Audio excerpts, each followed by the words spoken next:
杀我儿！今日你不死，老夫不休！急什么？黄泉路上有你陪着，想来他倒也不寂寞。不可思议，真是不可思议！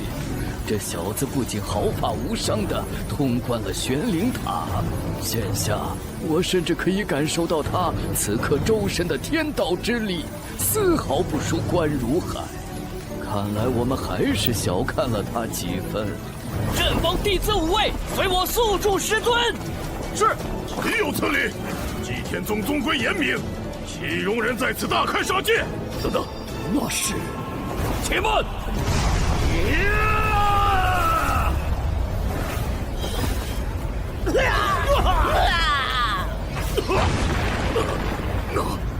那是宗门禁术，九杀阵。九杀阵，如此以杀气甚重，一旦起阵，方圆百里之人，若修为不足，便极易产生幻觉，心情大变。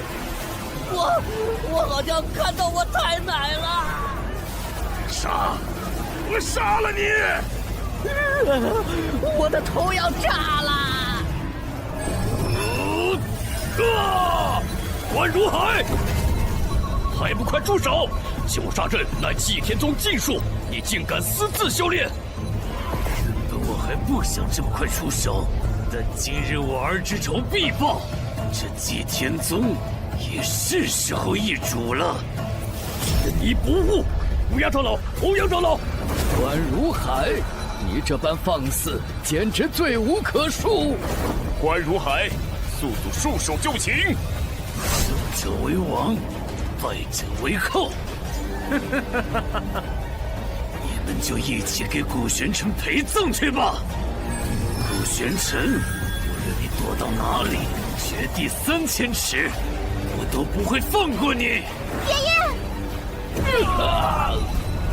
不好！今日祭天宗便渡不过这一劫数了吧？宗主，这古诀的路数，与关山月、楚青海、韩寿相较，有过之而无不及。祭天宗内藏污纳垢的源头，果然就是你。这武道龙形剑光，为何与之前交手之时，还有方才那一击都截然不同？力量分明是强了数倍。难道你刚刚是在刻意隐藏？这才是你真正的实力。哼，猜得不错，不过你觉悟的也太晚了吧？怎么回事？像是有股无法抗拒的无形力量压制了我，突然一动也动不了了。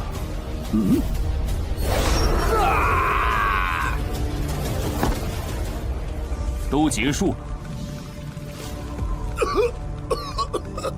刚刚发生了什么？我好像也没看清啊。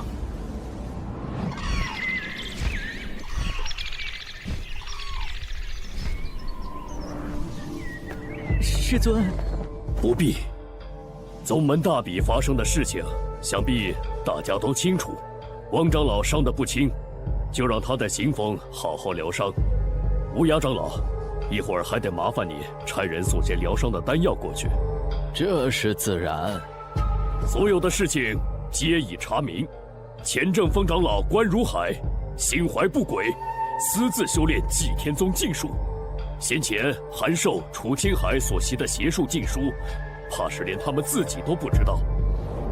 其实是关如海在暗中设计，幕后操控，其目的便是有朝一日用邪术控制这2人，为他所用。至于关山月，当初他在圣域胡作非为，一桩桩、一件件的荒唐事也已查证。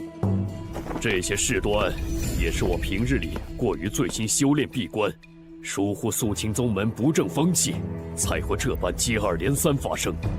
宗主言重了。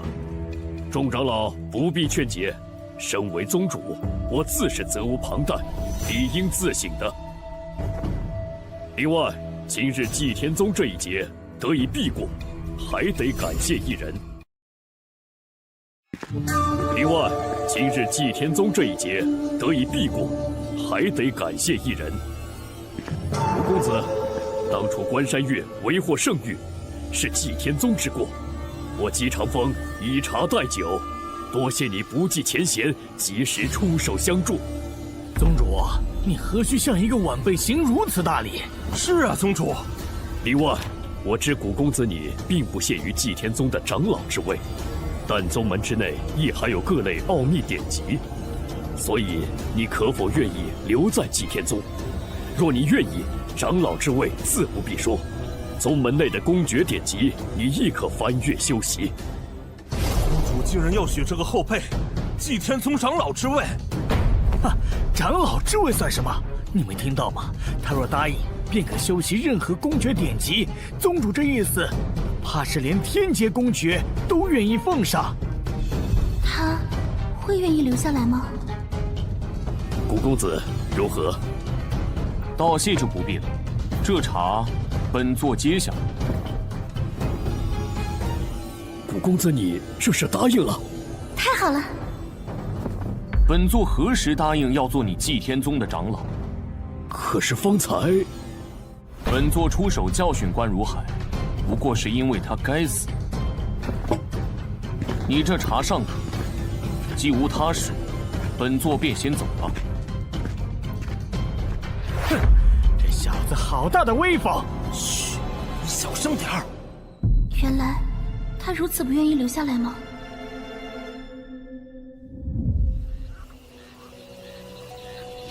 自来到无上神界，还不曾听闻本座其他徒儿的消息。说来，也不知小世界中的大家如何了。为何突然震动？莫非这小世界是感知到本座修为的进一步提升，开始苏醒了？进去一看便知。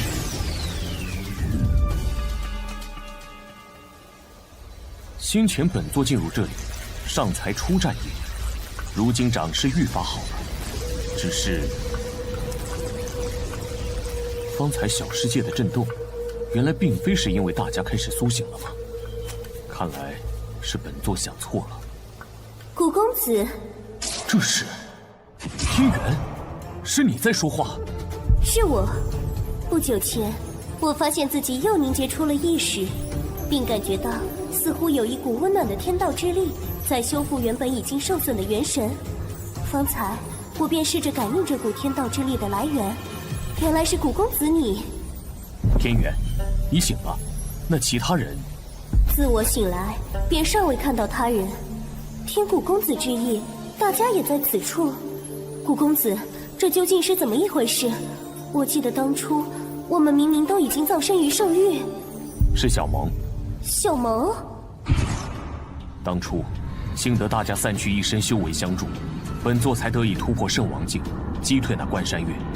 原以为本座再也见不到你们了，在即将承受天雷劫飞升无上神界之际，小萌却突然出现。他告诉本座，他已集齐你们的元神碎片，用自己的生命将其化为生命的种子。而本座只要不断提升修为，以天道之力灌溉这些种子，总有一天，我们便能重聚。天元，如今本座已在无上神界提升至化神境，杀了关山月，而你们此刻，便是在本座开辟的小世界内。原来如此，难怪当初元神溃散之际，我隐隐约约听到了小萌的声音。想不到小萌竟也做出了如此大的牺牲。只是本座有一事不解，为何小世界中只有你苏醒？天元，你可知晓？方才古公子说完，我便细细感应了下，在我的四周，确实隐隐有大家的气息正在逐渐聚拢。想来无需太久，大家便都能回来了。如此甚好，那你们何时可修成人形？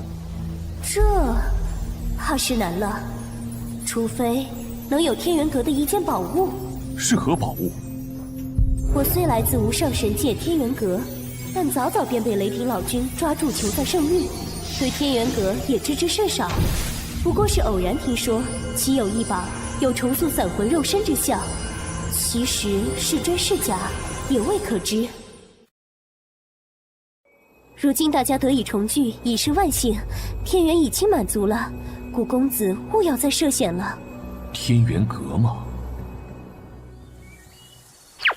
顾玄尘，你这就离开祭天宗了，就不和莫无涯那个小老头，还有莫如雪那丫头辞个别？天下无不散的宴席，何必拖泥带水？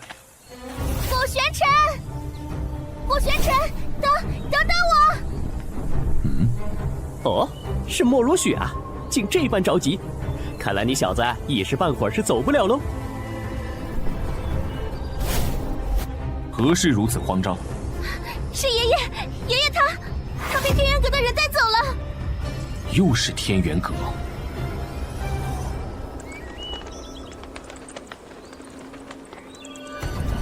在这无上神界，世人皆知我祭天宗是一大宗门，但其实还有一天元阁已悄然崛起。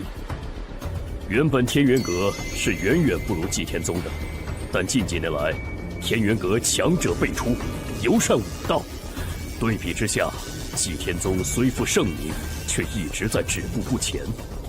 只不过天元阁一直对外韬光养晦，否则若论实力，祭天宗其实已经连跟天元阁平起平坐的资格都没有了。而这次带走无涯长老的，便是天元阁武神峰的峰主祁连空。哼，祁连空这个老东西，他每次来祭天宗，说是拉近两派关系，但总要拿走些东西。无奈他分寸总是把握得甚好，叫人没理由发作，否则倒成了祭天宗惹事。祁连空可是只老狐狸，祭天宗如今本就不如天元阁，再加上与关如海一战后实力受损，更不便正面起冲突。这次他说要借走无涯长老去天元阁为他们炼丹，无涯长老也只得去，更何况天元阁还搬出了南域神会。南域神会在即，为了到时替我们这南域松州争得利益，天元阁正抓紧时间炼丹备战。不过这一家之力终究有限，所以还请祭天宗能借无涯长老一些时日。想必祭宗主是不会拒绝的吧？南域神会又是何物？南域神会是南域最为重要的一场盛会。无上神界南域有13州，其中祭天宗、天元阁还有其余5派坐落于松州。整个南域每10年都会有一场主州之争，若是能成为第一，其州内所有势力便都将拥有未来10年南域地心的探索权。毕竟南域地心可隐藏着南域最好的武修资源，是南域各方势力以及各方强者争夺的核心。哼，那天元阁既实力强大，怎的连个出色的炼丹师都没有？怕不只是为了这所谓的南域神会吧？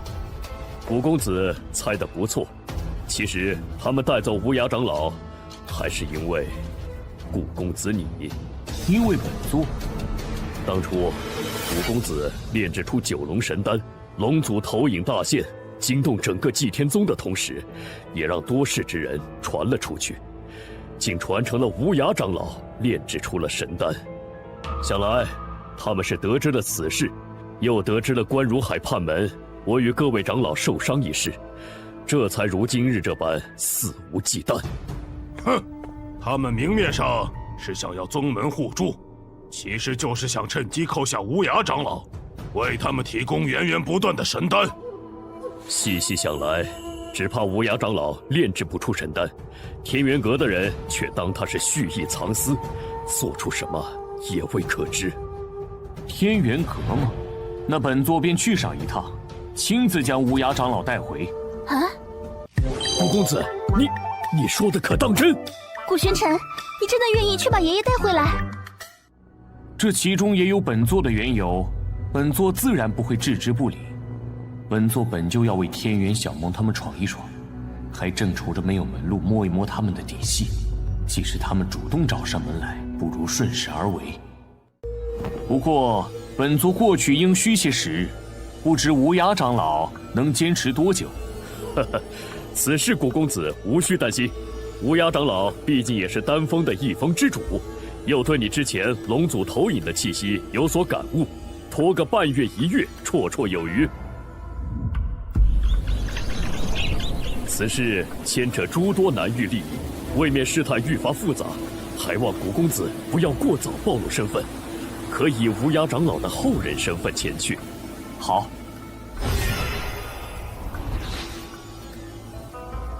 古玄尘，爷爷，你们一定要平安啊！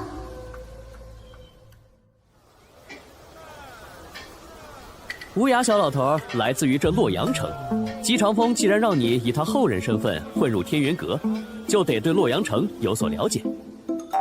不过嘛，这时间有限，小子，任你本事通天，怕也来不及在这茫茫人海里找出个洛阳城百事通哦。城主府又张贴什么告示呢？哎呦，别急我，让让。这上面写的什么呀？为了恭贺城主寿诞，现特招一人整理城史，编撰史书呢。哦，城史。原来还要招人编纂城史啊！洛阳城这么多年了，这日积月累的史料一定不少。城主府也不说明报酬，哪有傻子吃力不讨好干？这事儿啊，搞什么？居然真的有傻子！你懂什么呀？看来啊，又是一个想找机会去城主府当女婿的。行了，进大堂等着吧。里头还有9人和你一起，一会儿自然有人来吩咐你们要做什么。那是古公子，你怎么会在这里？桑天龙。古公子，我们先借一步说话。小姐到，是许小姐来了，快看快看！人都到齐了。参见许大小姐。这就是城主府的大小姐。小姐，一共10位，人都齐了。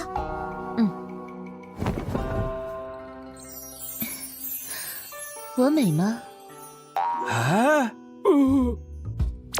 美！许小姐，你实在是太美了呀！何止啊，许小姐容颜倾国倾城，哎呀，应说是仙子下凡才对啊！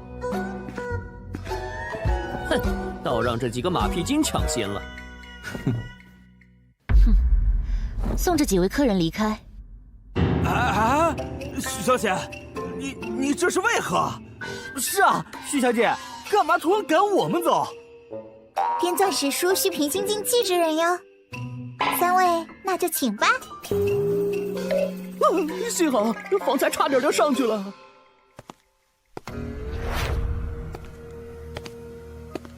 古公子，实不相瞒，我此次正是出门游历，途经洛阳城，听闻洛阳城城主府正招人编纂史书，而这城主府小姐美貌闻名，便来碰碰运气。不过，嘿嘿，要是古公子也看上了这许小姐，我自然不会跟古公子抢。本座对她没兴趣。哎，这是真的？那你……几位公子特意来做客，城主府也没有什么好招待的，飞燕便为大家抚一曲吧。4星琵琶，4星琵琶，这不是许小姐的宝贝法器吗？听说这4星琵琶的音波阵法会使人在不知不觉之中陷入其中，无法自拔呀！这弹曲为何要用法器？看来这一曲不是那么好欣赏了。献丑了。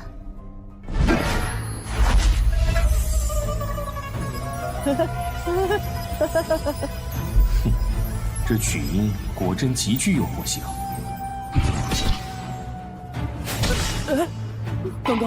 刚刚我不是回到清齐国做大官了吗？顾公子，方才我想必是进了这曲音的幻境之中，多谢你捞了我一把。这曲音乍听之下，仿若涓涓细流在诉说故事，实则那一道道纵横交错的阵纹，无时无刻不在演化着精妙的阵法。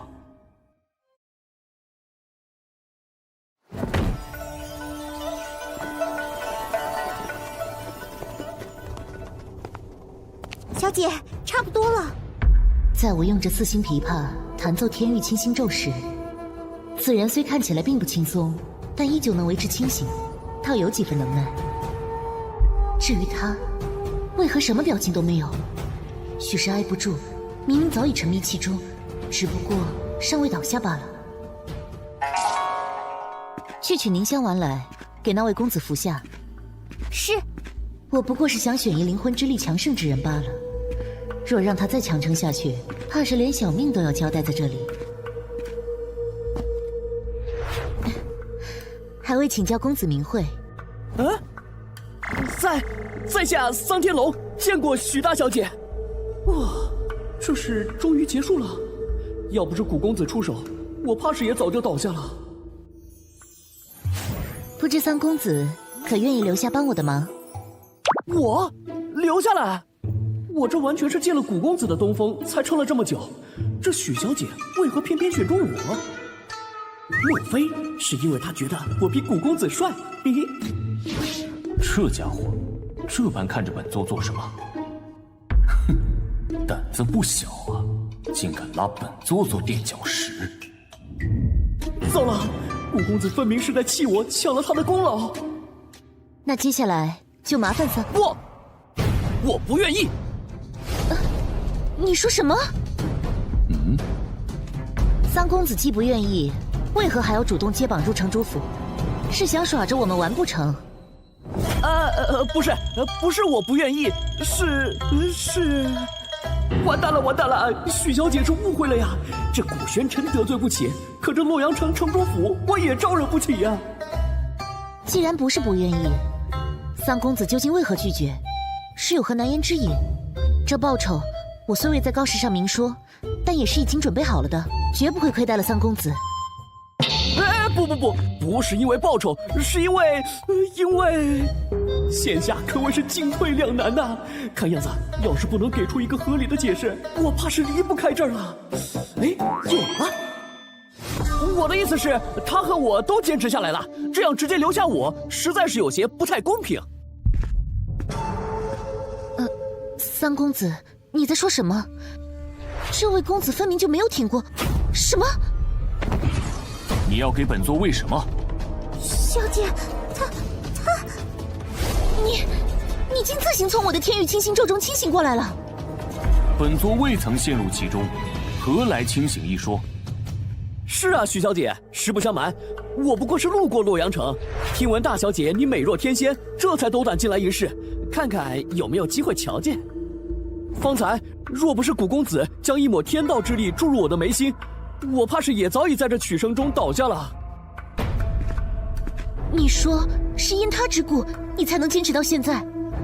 可他方才分明面无表情，纹丝不动，俨然一副困于我曲中的模样啊！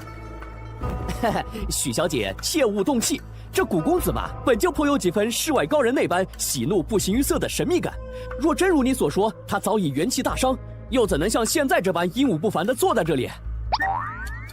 这桑天龙拍马屁的功夫可精进不少啊！仔细一看，少连三公子的面色都有几分苍白，而他这模样，的确不像是经受过曲音影响的。好，既如此，秦叔飞燕冒昧，再向古公子讨教讨教，那就让我再好好确认一番。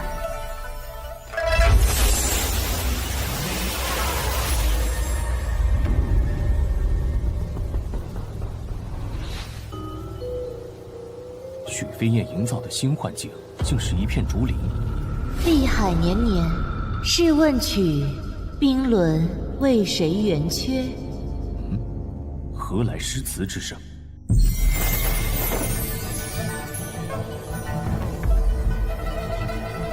倒是比方才那一曲多了几分意趣。弹奏速度突然加快了，在急促的曲音之中，本座感受到有一股凌厉的天道之力正在形成。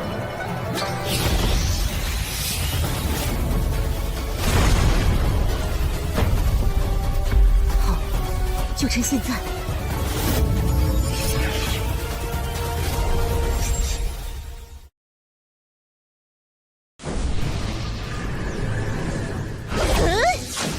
这位公子，看来你是要输了。是吗？许大小姐，是不是太自信了些？什么？他竟然还没被我这曲音迷惑！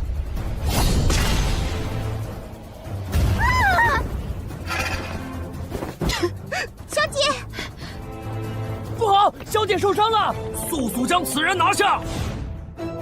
这便是你们城主府的待客之道。都住手！多事！本小姐何时要你们出手了？还不快些扶起那位晕倒的公子，扶持他服用凝香丸。是。古公子的实力我已经领教了，方才是我们城主府冒犯了，但我有一事相求。许小姐可是想说，此次城主府招人并非为了编纂史书，此事隐秘，你怕泄露，这才找了这么一个幌子。你这就看出来了？此事想来还和你方才那法器琵琶有关吧？无论是你最初那曲天域清心咒，还是后面那曲琵琶仙，皆技巧有余，而力量不足，所以一旦遇到对手，极易被反噬。你竟然都看出来了，真是不可思议。既如此，你一定能帮到我。没错，5日之后会有特使来访。我弹着琵琶曲，虽无10成10的把握，却也颇有信心。只是还想更好，所以希望能有一人帮我完善阵盘。阵盘可演化阵诀，一旦炼制成功，使用时便可加强阵法效力，扩大阵法的影响范围。其实我炼制这阵盘已经数月，如今已是最后关头，我的灵魂之力却不够支撑我坚持到最后。古公子，若你真能助我一臂之力，无论你有什么条件，只要城主府力所能及，必不会推辞。小姐，本座没兴趣。喂，本小姐看你方才说的那些都是猜的吧？所以你才不敢答应本小姐。激将法对本座无用，许小姐请随意。古奸臣，你不是需要搜集这洛阳城的城史吗？反正他这忙对你来说应该也不难。还需等他5日，麻烦。哎呀，小姐，古公子就快要走了，你就别嘴硬了。有什么了不起的？哼，我就不信，靠自己还进不了天元阁了。天元阁？莫非5日后你要见的是天元阁的使者？对啊，不然呢？怎么了？这位古公子想必是外地来的吧？其实此处原叫昭安城，后来因为萧凌的隶属于天元阁辖区的洛阳城中出现了一位天才拜入天元阁，势力迅速扩散，并将此处也纳入了洛阳城的版图，成了天元阁的辖区。没错，这洛阳城中谁人不知谁人不晓天元阁，许多青年才俊也以能进入天元阁为荣。我虽是女儿家，但也不甘落于人后。等等，你问这个做什么？不是急着要完善阵盘，本座改主意了，便帮你这个忙。当真？小姐太好了！到了，这里是我们许家的炼器石室，那便是我尚未炼制完成的阵盘器胚。喏，你先看一下这个阵诀，不需要理解，只要能熟悉就好。喂，你干什么？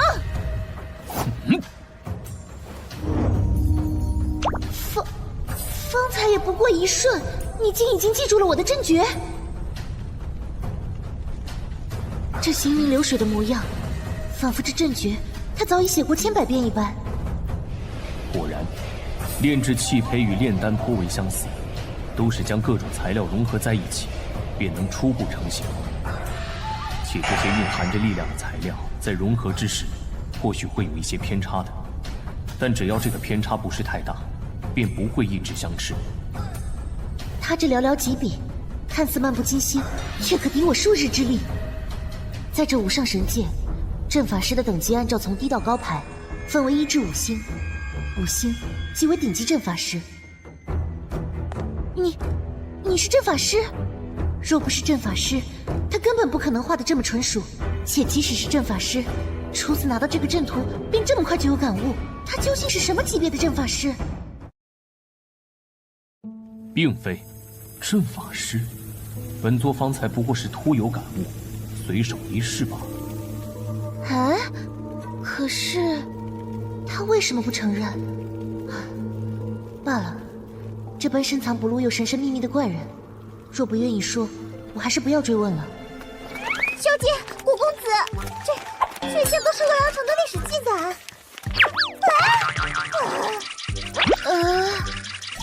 你愿意帮我，唯一的条件就只是需要这些典籍。若你还有其他要求，不必客气，大可以提出来。足矣。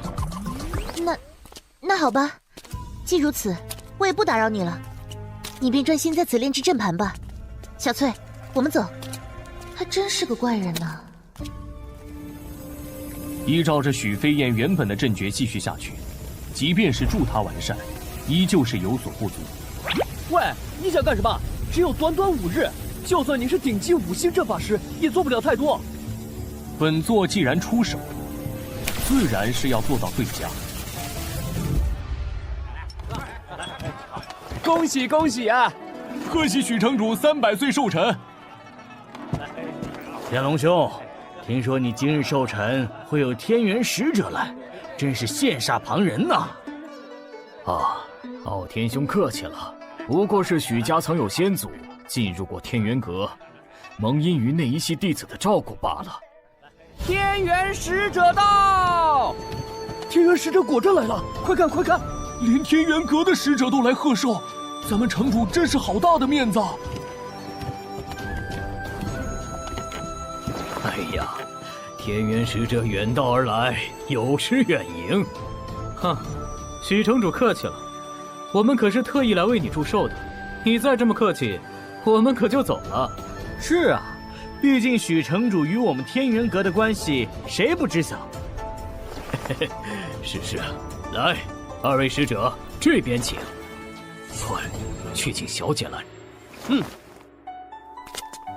小姐，方才奴婢去问，守门的守卫说，大殿里头还是没有动静，古公子莫不是失败了？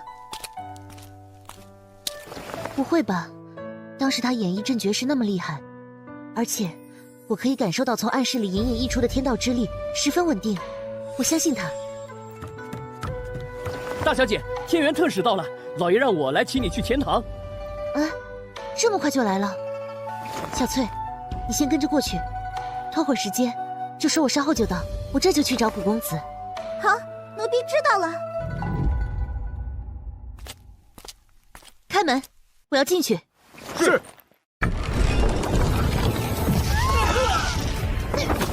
出什么事了？无事，不过是本座方才小试了下这阵盘。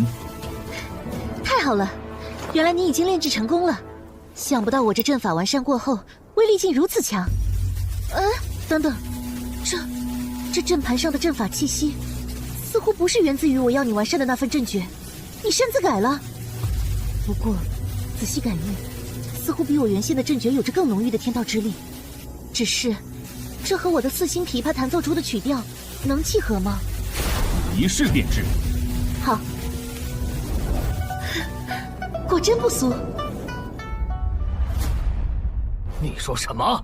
小姐说她稍后再来，简直是胡闹！这丫头真是越来越不像话了。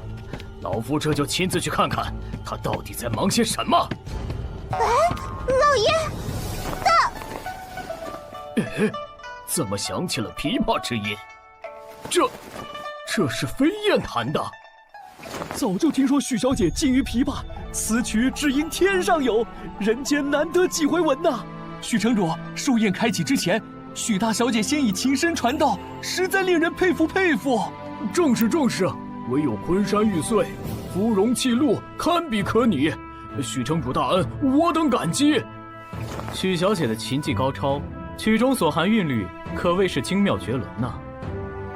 特使谬赞，小女琴艺不精，见笑了。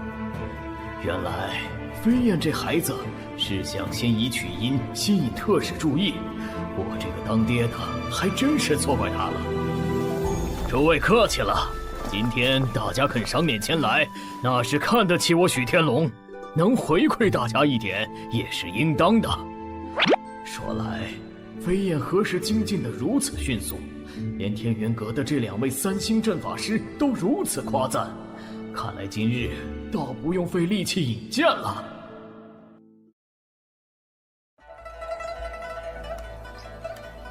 哎呀，这曲音怎能变得这般激昂？老夫似乎有点受不住了。是啊，我的头好痛。许城主，你家这是？哎呀！来人，速取凝香丸给大家服下。这曲音之中的天道之力太强，境界高的人尚且还能运转公爵扛住，境界若是不够，又未服用凝香丸，根本承受不住啊！飞燕究竟是想干什么？再这样下去，是要团灭所有客人呐！特使，这阵诀与我的4星琵琶竟这般相似，仿佛就是为了契合它发出的每一个音律而生的。精彩，实在是太精彩了！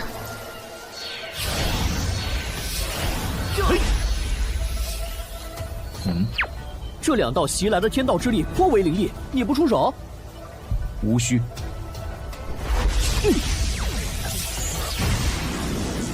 哎呀，住手！飞燕，你还不快住手！啊，爹！啊，2位特使可有受伤？小女实在是太胡闹了，我定会狠狠教训她。天元阁特使怎么来后院了？而且还是这般狼狈的模样。糟了，莫非……飞燕见过2位特使，刚才因为一时有所感悟，未能控制琴音，冒犯了特使，请特使见谅。无故袭击天元阁特使，若是传扬出去，怕是爹爹这城主之位都得丢了。许大小姐天赋非凡，修炼感悟，这是人人都有的情况，何罪之有？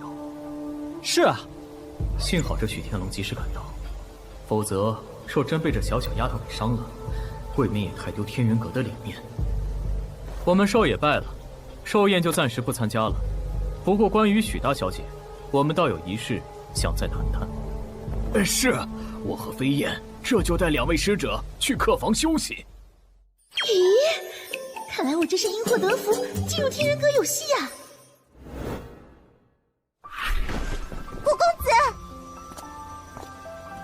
古公子今日辛苦了，小姐吩咐不可亏待了您，请古公子入大堂与诸位宾客同乐吧。诸位，方才是大小姐有所感悟，影响到大家了。老爷带2位特使去歇息了，特地嘱咐老奴带话，向诸位宾客致歉。城主言重了，许大小姐能在2位特使驾临之际有所感悟，乃是许大小姐的福分呐。翠姐，哎，有人叫我，古公子稍等，我去就来。啊，那不是之前与我们一同参加比试的小子吗？许小姐的贴身丫鬟居然亲自给她带路，哼，臭不要脸！果然是冲着许小姐来的，简直是癞蛤蟆想吃天鹅肉。嘿嘿，2位消消气，反正现在许小姐也不在，她一个人在那儿，不然我们去找个乐子。哼，好啊。哟，原来是古公子啊！没想到我们又见面了。你们认识本座？嘿，你记不得我们几个也就算了，难道连罗文和罗武2位公子你也不认识了吗？就是。哎，那不是罗府2个公子哥吗？听说前几日这2兄弟同来应聘徐府的城使编纂之职，却输给了一个小白脸，应该就是他吧？如此看来，这俊俏公子是要倒霉喽。本座向来不记无用的东西。哦，此话怎讲？岂有此理！我倒要看看你有什么资本说这句话。今天若不把你打趴下，我们兄弟俩就从这洛阳城消失。是这兄弟俩的绝招，天旋地转。哇！头好晕啊！天旋地转一旦出招，便会形成极强的灵气漩涡。幸好我早有准备。要知道罗文龙武本身境界虽不高，但二人一旦合体出招，其力量堪比化神境后期啊！死招你必败无疑，受死吧！好！绕来绕去的，晃得本座烦躁。等等，这是……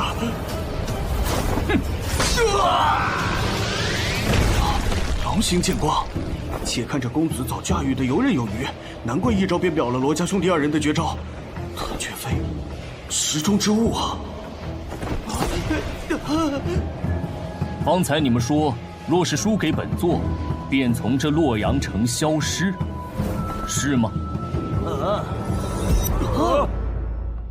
不，是我们有眼不识泰山，得罪了您。我们再也不敢了。晚了。何人竟敢在老夫的城主府放肆？你是谁？为何出现在这里？将老夫的寿宴搞得一片狼藉，还惊扰了二位特使。是古公子，爹还不知道他帮我制作阵盘的事情。不过是教训了2只苍蝇。你，爹，不可！这古公子是女儿请来编纂成使的。哼，那又如何？简直胡闹！不好，这家伙惹出这么大的麻烦，让爹在天元特使面前丢脸，爹这是气坏了。且慢，你不是洛阳城的人吧？本座本是游历各地增长见闻，途经此处，听闻许小姐要整理一份史书，便顺便来应聘这份差事。唉，幸好他没把帮我炼制阵盘的事情抖了出来。我说你小子方才怎能把阵仗搞那么大？原来是想借那2蠢货引起天元特使的注意。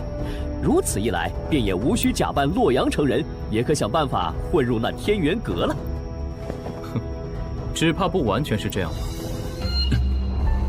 完了，难不成是露馅了？如果我没猜错的话，只怕是你倾慕许大小姐，借着史书之名接近吧。本座，特使，你说什么呢？老夫怎么不知道？他这是做什么？若是阵盘的事情让2位特使知道了，就不好了。倒不如便这般顺了他们的猜测。这古玄尘可千万不要拆我的台啊！莫非是怕本座说出那阵盘之事？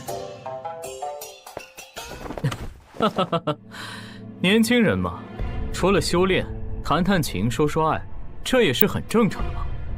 小谷，我们先借一步说话。许小姐展露的天赋，你也知道的。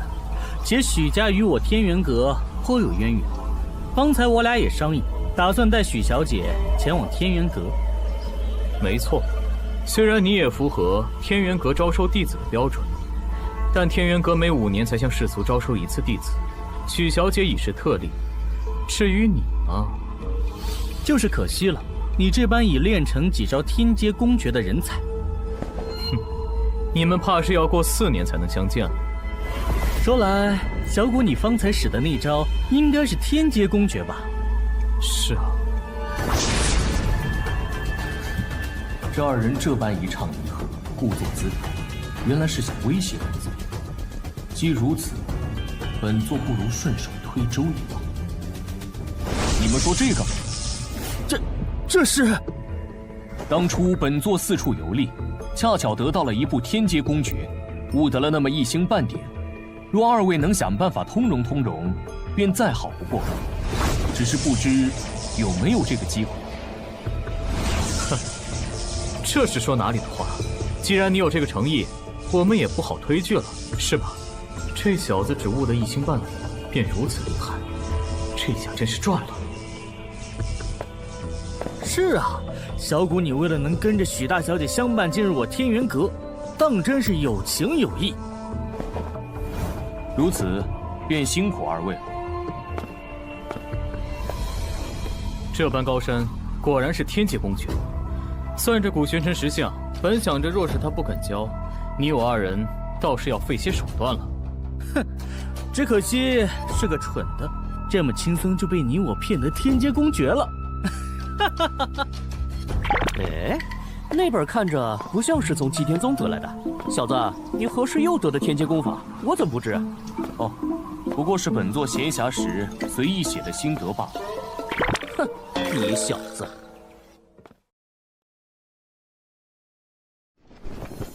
古玄尘，你睡了吗？何事？我有话想问你。进来吧。这么晚了，连床铺都尚未动过，他这是一直在休息吗？竟也不觉得困倦。许小姐深夜来找本座，究竟是为何事？咦，怎么突然关心起这家伙了？哎，差点忘了正事。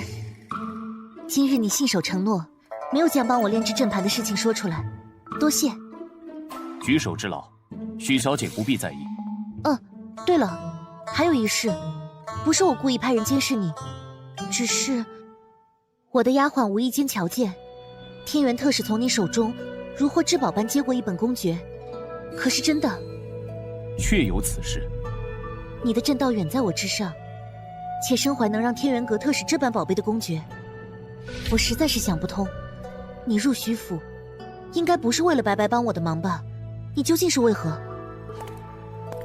哎，你不要再告诉我，你单纯是对洛阳城的历史感兴趣，我可不信。不然呢？许小姐觉得是因为什么？说来，若是不知道他能炼制出如此厉害的阵盘，且武技了得，还能随意拿出令特使都垂涎的高级公诀，这理由我也能信几分。可这古玄尘，却也不像是对我徐府权势有所图谋的。莫非，你当真是对我？仔细一想，难怪后来特使也破例让他进入天元阁了。看来，他献公爵是为了能和我一起去。对你什么？难不成他看出本座是在利用他，醉翁之意在于天元阁了？你，没什么，我困了，你也早些歇歇吧。奇怪，就算是看出来了，他反应这么大又是为何？两位特使，我先去和父亲道个别。去好好道别吧。以许小姐的天赋，注定是要进阵风，将来你们1个月能见上1次就不错了。不知天元阁有哪几峰？天元阁内峰中，除了主峰，还有武峰、正峰、丹峰，而余下的则统称为综合峰。掌管主峰的自然是阁主。主峰之下的几大峰，每一大峰都有一位峰主统管。正如大峰之下有许多个小峰，峰主之下是各峰长老，不同小峰由不同长老各自管理。其中，长老中修为相对突出的，一般又称为核心长老。总之，每一大峰只有一位峰主，但可以有很多位长老和核心长老。具体的，等许小姐来了，我们路上再细说。等到了天元阁，我们会引荐许小姐入阵风。至于你，去武峰最合适不过了。这小子将来若是在天元阁混好了，我们可有引路之功。没错，不仅能向宗门讨到不少好处，更重要的是，与他的这份交情。武峰。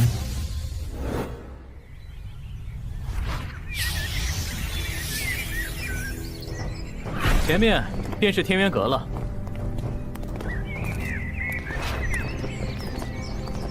来了。参见周长老。怎么回事？这才刚到天元阁，还没来得及将他们引荐给几位长老，周长老怎么就已经等在此处了？你是洛阳城城主许天龙的女儿许飞燕吧？就是你将琵琶曲音和法阵相结合的？是的，这位周长老竟知道我。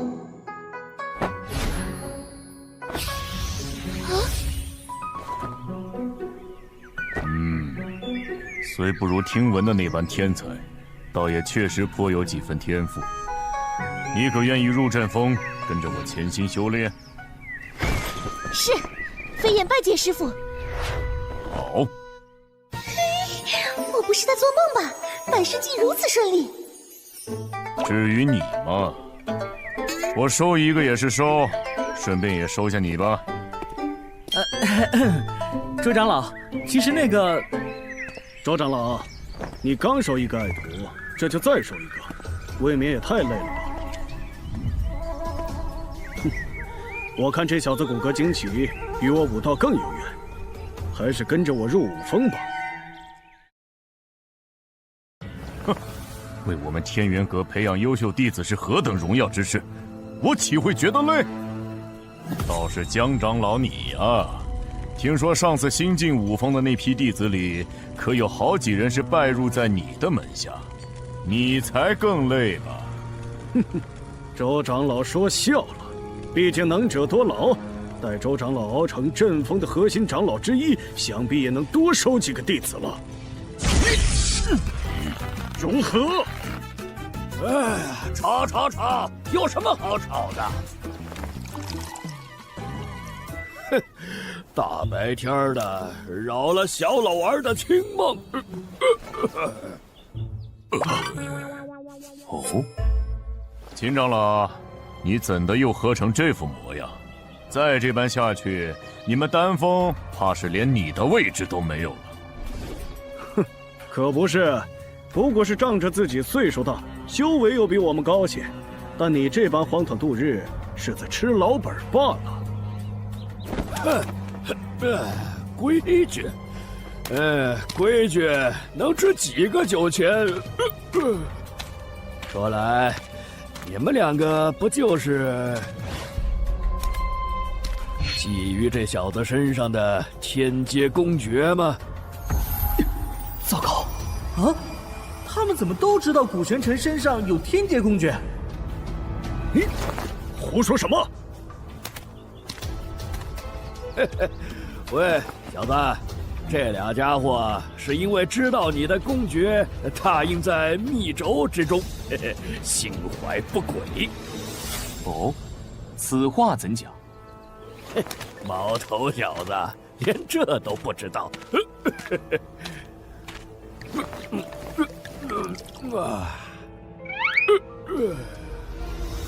密轴传功最大的好处就是修炼之人只需要将灵魂之力探入其中，便能感悟到公诀的奥义。但每一次有灵魂之力探入，密轴的承受力就会变得更弱。没有人知道密轴会不会在下一次被读取之后便力量耗尽而毁掉。这两人这才争着收你为弟子，想第一个查阅。秦长老，你喝醉了，休得胡言乱语，简直是荒谬至极。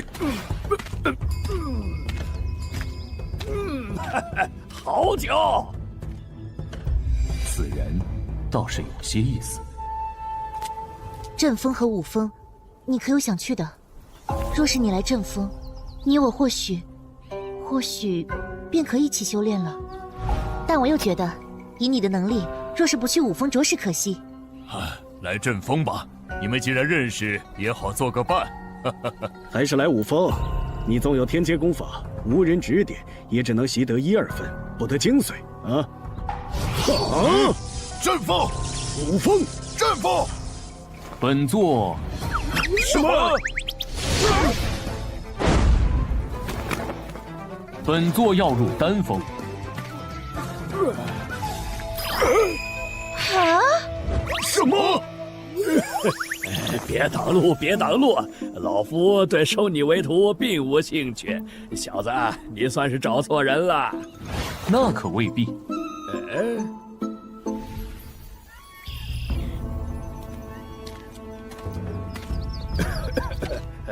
到了。小子，你方才答应老夫的呢？洛阳城以酒闻名，当初本座草草看了几张古籍中所在酿酒之法，现以星辰天机图内培植的6阶奇花异草为原料一试，倒是不错。这是你的身份令牌，你可自行了解下丹方。这是分发给天元阁弟子的丹药，我每3个月自会给你一次。接下来你就自便吧。好久啊！今日老夫便不醉不休。哎，你小子也有栽跟头的时候，竟认了个糊涂酒鬼当师傅。说来，你身怀天阶公爵的消息，也是在洛阳城那会儿自己提前散播出去的吧？只是他俩分明对你势在必得，却也肯放你跟着老酒鬼。你当时在他们耳边说了什么？实话实说，本座只是坦言，早已把那部天阶公爵给了天元特使。好一招过河拆桥！那2个狗屁特使贪得无厌，这下倒是白忙活一场了。不过，想必你也知道，他们介入天元阁一事图谋你时，其实已动了杀心。所以，我想你说的应该不止这些吧？无他，只是说了本座交出去的其实是2部天阶公爵罢了。修远、明空，你们竟敢不报宗门，私藏天阶公爵！说，另一部呢？还不快交出来！顾先生他胡说八道，他分明只交了1部，他一定是包藏祸心，对我们天元阁图谋不轨。是啊，长老，我们当真冤枉啊！还敢嘴硬！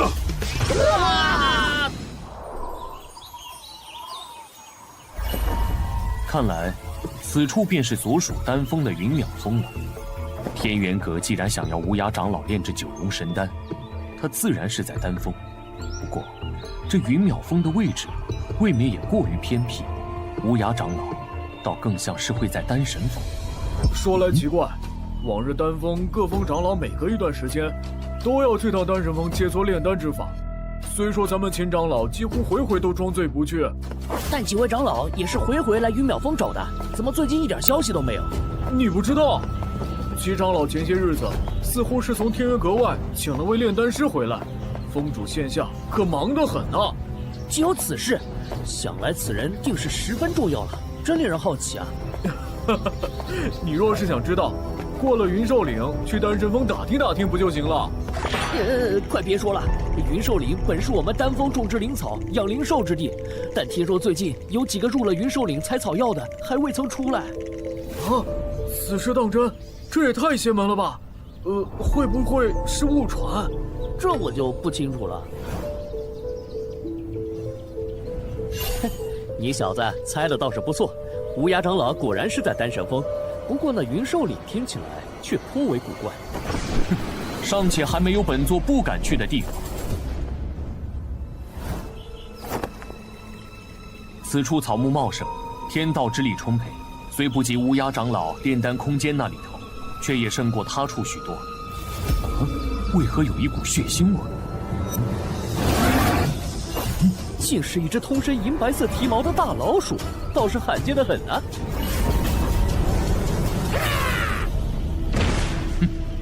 喂，你方才使了1成力都不到吧？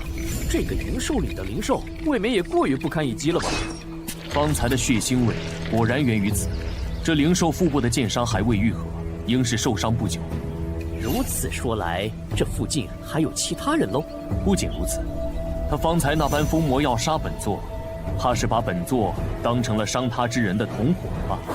你是什么人？你竟杀了我们的银月鼠！你们的银月鼠？当然了，之前我们遭遇恶战，还是小白替我们引开那头强大的灵兽，我们才得以逃脱。没想到小白最终没有被那灵兽所杀，却惨死在你的手里。哼，看你这一身衣服，现下又敢独自来云兽岭，怕是不懂规矩的新人吧？规矩？你们想如何？还没开始讹他呢，这个冤大头头颇有觉悟。嘿，想不到斩获一只银月鼠不说，又遇到个怂货，哥们儿几个今天是赚了呀！哼，连剑刃上留下的血迹都尚未清零，便敢来碰瓷本座，本座倒要看看这几个蠢货想玩什么花样。念在大家都是同门的份上，我们便也不为难你。这样吧，我看你那把剑倒是还不错，就当做是赔礼吧。哦，你们确定是要本座的这把剑？怎么，你舍不得了？喂，新来的，出尔反尔，我看你是找死！好啊，你们想要，那便自己拿走吧。哼，算你小子识相。哼，早这么说不就得了？就是嘛。这剑身之内竟蕴含着一股无比强劲的天道之力，现在天道之力横冲直撞，甚是霸道。能控制他，至少是在月魂境之上的高手。可这小子分明年纪轻轻。等等，为何我竟一点也感受不到他的气息？莫非他是个隐去了修为的顶级武修？黄师兄，你怎么不把剑拔起来？哎，是啊，黄师兄，你怎么在发抖啊？黄师兄，黄师兄死了！你把黄师兄拍死了！怎么会这样？我也不知道啊。本座的青龙剑在问，下一个你们谁来？这剑有古怪！救命啊！剑来！哼，自作孽不可活。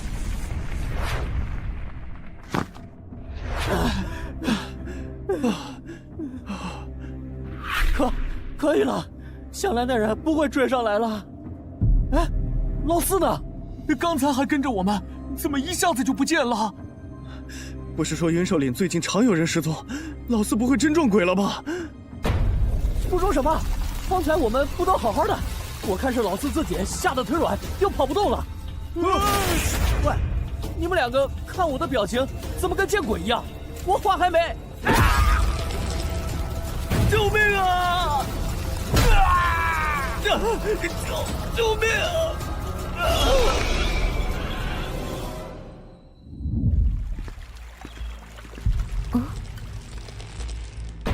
鬼鬼祟祟的东西，找死！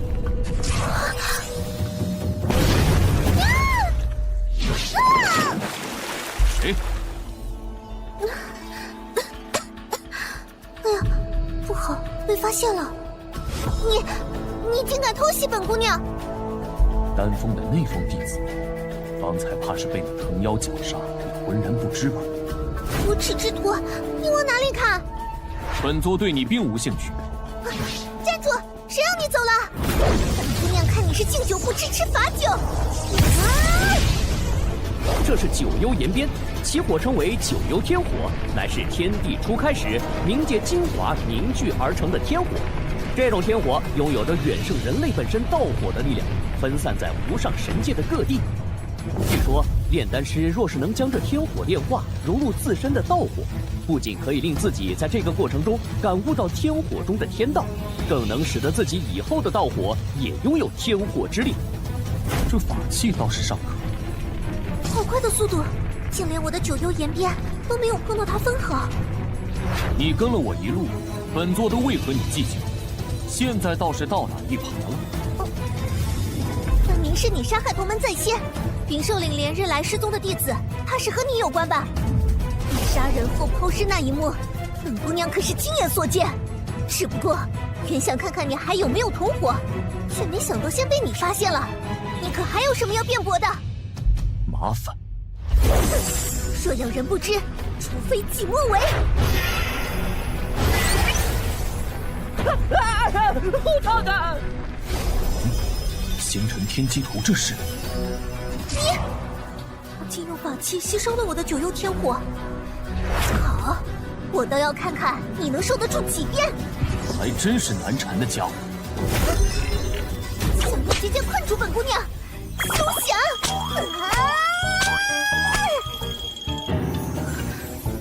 这姐姐竟闻思未堕。本姑娘技不如人，落入你的手中，你要杀便杀吧，反正等姚姐姐知道，定不会放过你的。什么情况？你所见之人，乃是他咎由自取。至于其他人的死，更是与本座无关，言尽于此。信与不信，自便。喂，你等！他不杀我，他不是近日暗害同门、杀人夺宝的歹人吗？莫非我所看到的并不是真相？真的是我误会他了？什么东西，也敢对本姑娘动手动脚？不好！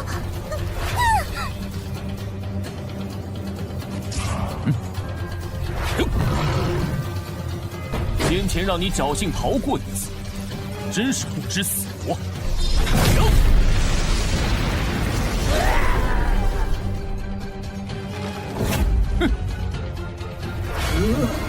神修炼千年，这个梦人内竟敢连断老神术10臂！急什么？本座这就送你去团聚。慢着，一起看看谁在老神手中。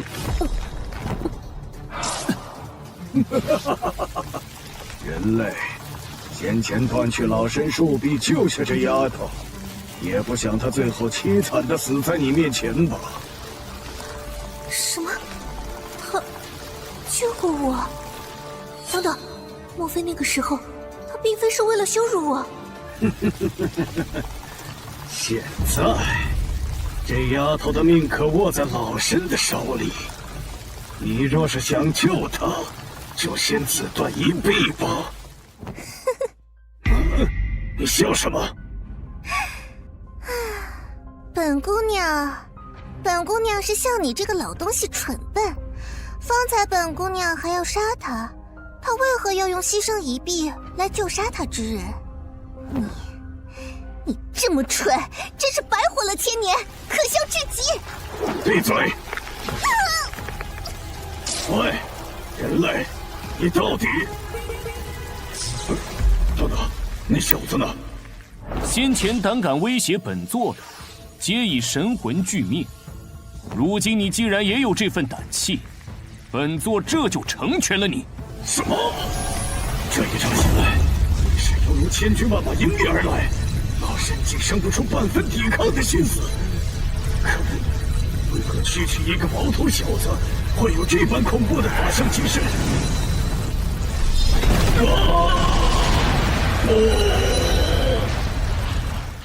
我已经死了吗？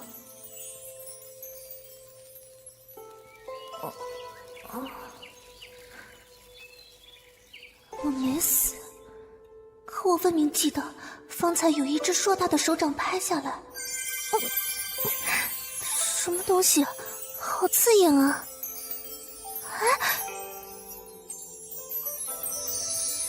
哇，这些是……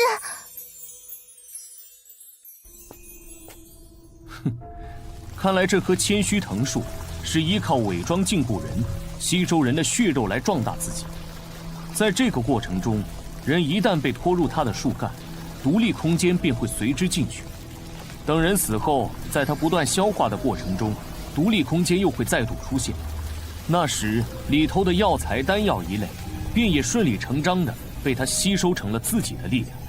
而除此之外的矿石、法器、公爵等资源无法消化，自然也就沉入他的身体之下了。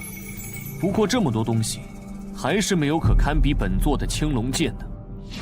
太好了，是我的九幽岩鞭，这些分明都是丹峰弟子的东西。哎呀，如此看来，还真是我误会了他。哪里走？咦，这是千须藤树的树精？没错。且看品阶，这棵树精凝聚了母体1000年修为，可谓是顶级的午休资源。此物倒是尚可。对了，我叫陈雪，是丹神峰的弟子。原先是我误会你了，还以为你是个杀害同门的惯犯，所以才想要出手教训你。可你一个新弟子，修为为何竟这般？你是丹神峰的弟子？小雪，哎，原来你在此处。我刚入云兽岭，便瞧见一股杀气极盛的天道之力。如何？你可有受伤？瑶姐姐，你怎么来了？别担心，我好得很。方才我不慎被千须藤树所伤，多亏他救了我。千年千须藤树，云兽岭本就是丹峰一处天道之力丰沛的灵地，自然也不乏一些花草修炼出灵石。但千年树林堪比御魂境后期的武修，岂是能轻易对付得了的？还有这些资源，也是他斩获的。莫非？我叫思瑶，同小雪一样是丹神峰弟子。莫非公子是从洛阳城过来的？正是。哎，瑶姐姐，你是怎么知道的？听说天元特使从洛阳城破例带回2位颇有天赋的弟子，其中一位更是身怀天阶公爵，想来应是这位公子。那个现天阶公爵的原来是你啊！公子既出现在云兽岭，便是入了丹峰，只是不知是丹峰哪一峰。云淼峰。难怪。这是何意？你不知道，师尊他其实原本也想往外峰去看看这带来天阶公爵的新弟子有何能耐，却不料一早就被炼丹的事情耽误了。结果等他终于得空出门回来时，脸却黑得像锅底一样。我这才明白，原来你是被他的死对头秦长老截胡了。小雪，不得无礼。公子莫见怪，小雪向来口无遮拦的。我就是实话实说嘛。对了，瑶姐姐，你怎么知道我来了云兽岭？你没告诉师尊吧？正是师尊让我来云兽岭寻你的。你擅自离峰，回去须得好好认错。什么？师尊他老人家知道了？千须藤树一事，可能还要麻烦公子随我们去一趟丹神峰，只是不知是否方便。无妨，本座随你们去一趟。本以为入丹神峰还需费些手段，如此倒是省了本座一桩麻烦。那可真是太好了。完了完了！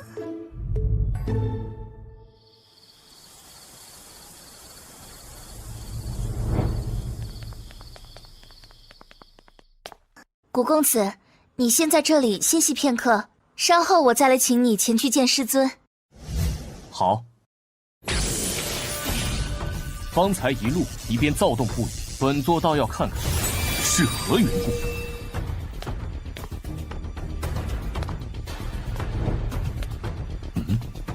这星辰天机图内为何一片漆黑？竟然连残魂也不见了。这是九幽天火，此处的九幽天火竟是黑灰之色，比那九幽岩边所写的更为精准。这无尽的高温，仿佛要融化星辰天机图内的整个空间。但不知为何，本座竟不觉得难受。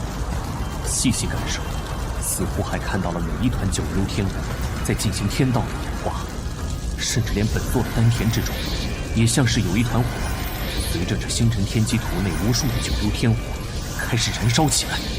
现下，本座只觉得自己的身体像是已经化成了火焰。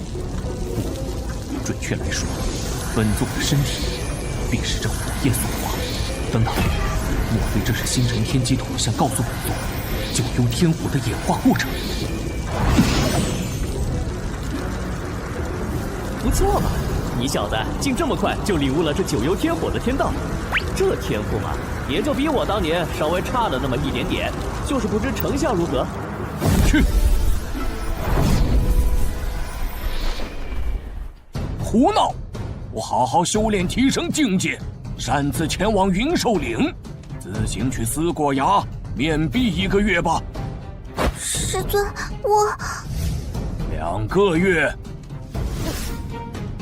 师尊，小雪她知错了，这1个月一定会好好反省的。还快去！是。师尊，您这旧伤。无碍，你方才说有事要禀报，所谓何事？云兽岭中有一棵修炼千年的千须藤树，今日小雪险些命丧他口，且我听说这几日丹峰弟子接连失踪。千须藤树死后，我在他死去的地方找到了许多丹峰弟子的遗物，应该就是因为他。竟有此事？那你们是如何逃脱的？是刚入云淼峰的公子救了小雪，我赶到时，他已经制服了千须藤树。是那个带着天阶公爵进入天元阁的弟子，他现在在何处？就在客房，师尊可要见见？哦，师尊，客房处方向发生异象。这，陪我去看看。是。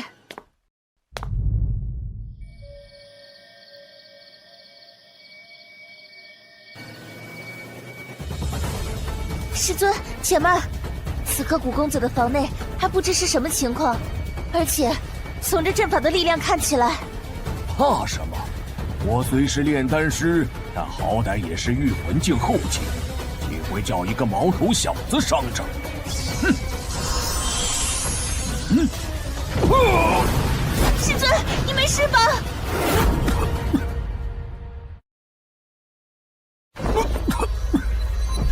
竟如此恐怖！我分明还未入阵，只是从边缘触动了下这阵法而已。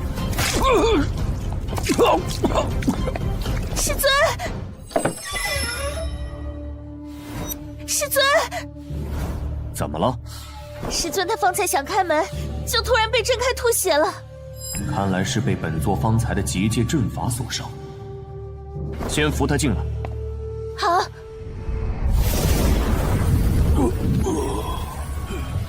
顾公子，师尊他如何？并无大碍。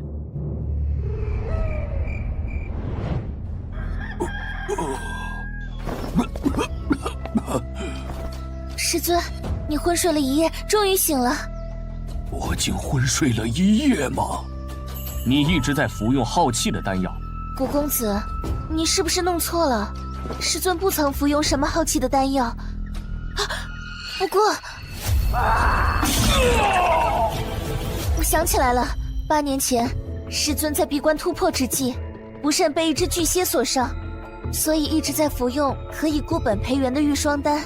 这位古公子虽武道修为颇高，但到底是个才入丹峰的新人，对丹药知识不甚了解，也难怪。他说的不错。师尊。当时是我小看了那巨蝎，并未注意使之入了魔的8阶灵兽岩尾蝎，错失了最佳清毒时机，导致体内毒素无法排清。玉霜丹也并非什么固本培元的丹药，而是蝎毒复发时可以抑制蝎毒的丹药，只是长久下去，确实是会耗损元气。说来，服用玉霜丹我一向克制，你是如何发现的？你的丹田之气初探之下状似平稳，实则有长久亏损之象。师尊，你为何不早说？难道就没有比服用玉霜丹更好的办法了吗？这蝎毒实在厉害，我也怕终有一日连玉霜丹也抑制不住，毒素侵入肺腑。不过天元阁胁迫祭天宗的长老过来，倒也方便了你研究炼制九龙神丹。玉霜丹的弊端，我未曾对任何人提及，且祭天宗一事，我当初也是极不赞成的。毕竟丹道切磋，本不该如此。再者，炼制九龙神丹本就可遇而不可求，那乌鸦长老闭关也有些时日了。古公子，你有所不知，五峰的祁连空早就觊觎我们丹峰的资源，恨不得占为己有，为他所用。他这次奉命前去祭天宗带人，想必私下也少不了对那无涯长老威逼利诱。现下无涯长老虽在丹神峰，由师尊亲自照看，祁连空暂时没了机会，但他也早已假借看守之名派来了五峰弟子。总之，祁连空无时无刻不在想着怎么抓住师尊的错处，并以此引起阁主的忌惮。若是再让他知晓师尊重伤，必会有所动作，届时也更有由头派更多五峰弟子渗入丹神峰了。清毒并不难，不过事成之后，本座有个要求。你顾玄尘，我知你武道天赋极高，但我身为6星炼丹师，都尚且无法自救，你又如何能办到？本座做不做得到，一试便知。丹房在何处？顾公子，请随我来。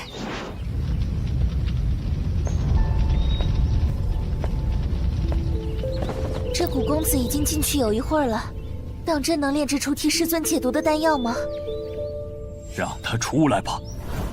师尊，虽说生死有命，玉霜丹也的确耗损了我一些元气，但只要多多调养，我相信这把老骨头还没那么容易垮掉。可是，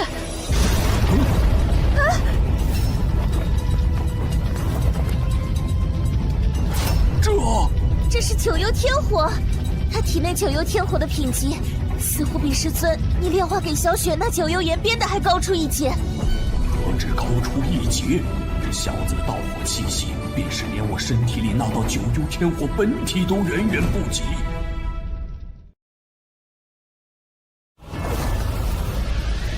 他这手法，这控制力，这御火术，哪怕是整个无上神界，都鲜有能胜于他的。师尊，你是说他至少已经是7星炼丹师了？7星炼丹师与6星炼丹师虽只差一级，但前者对丹道的领悟，怕已是后者望尘莫及的地步。他的未来，不敢想象啊！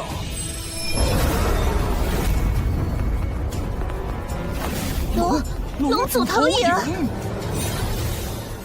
好了，7文，这九幽天火果真比天道之火好使不少。顾玄尘，你是什么人？似有先前之言，这顾玄尘轻易就斩杀了千年千虚藤树，而其阵法的力量我也领教了，他的阵道造诣根本就惊人的可怕。现下就算要那祭天宗的无涯长老再炼制出一颗九龙神丹，尚且需要机遇，他竟毫不费力地做到了，而且此丹品相更是堪称绝佳。细细看来，此人虽年纪轻轻，不知为何竟颇有先辈高人的气度。顾玄尘，你究竟是什么人？你来天元阁又有何目？师尊，阁主到，齐峰主到。不好，阁主和祁连空他们怎么来了？师尊中毒已久的事不能暴露。先让人扶你师尊去休息，接下来做什么，听本座的即可。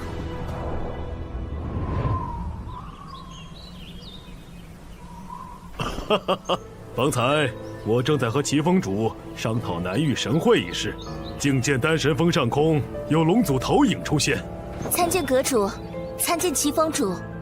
哎，不必如此拘礼。陈峰主呢？可是他的丹道有所突破了？回阁主，师尊他尚在歇息。至于方才那道龙祖投影，是因为我炼制出了一颗九龙神丹。哼，怎么？陈峰主这是仗着自己研制出了九龙神丹，不懂规矩了？阁主来了，他不出来迎接也就罢了，竟还让一个黄毛丫头来敷衍我们。思瑶，峰主呢？怎么只有你在丹房门口？莫非是你炼制出了九龙神丹？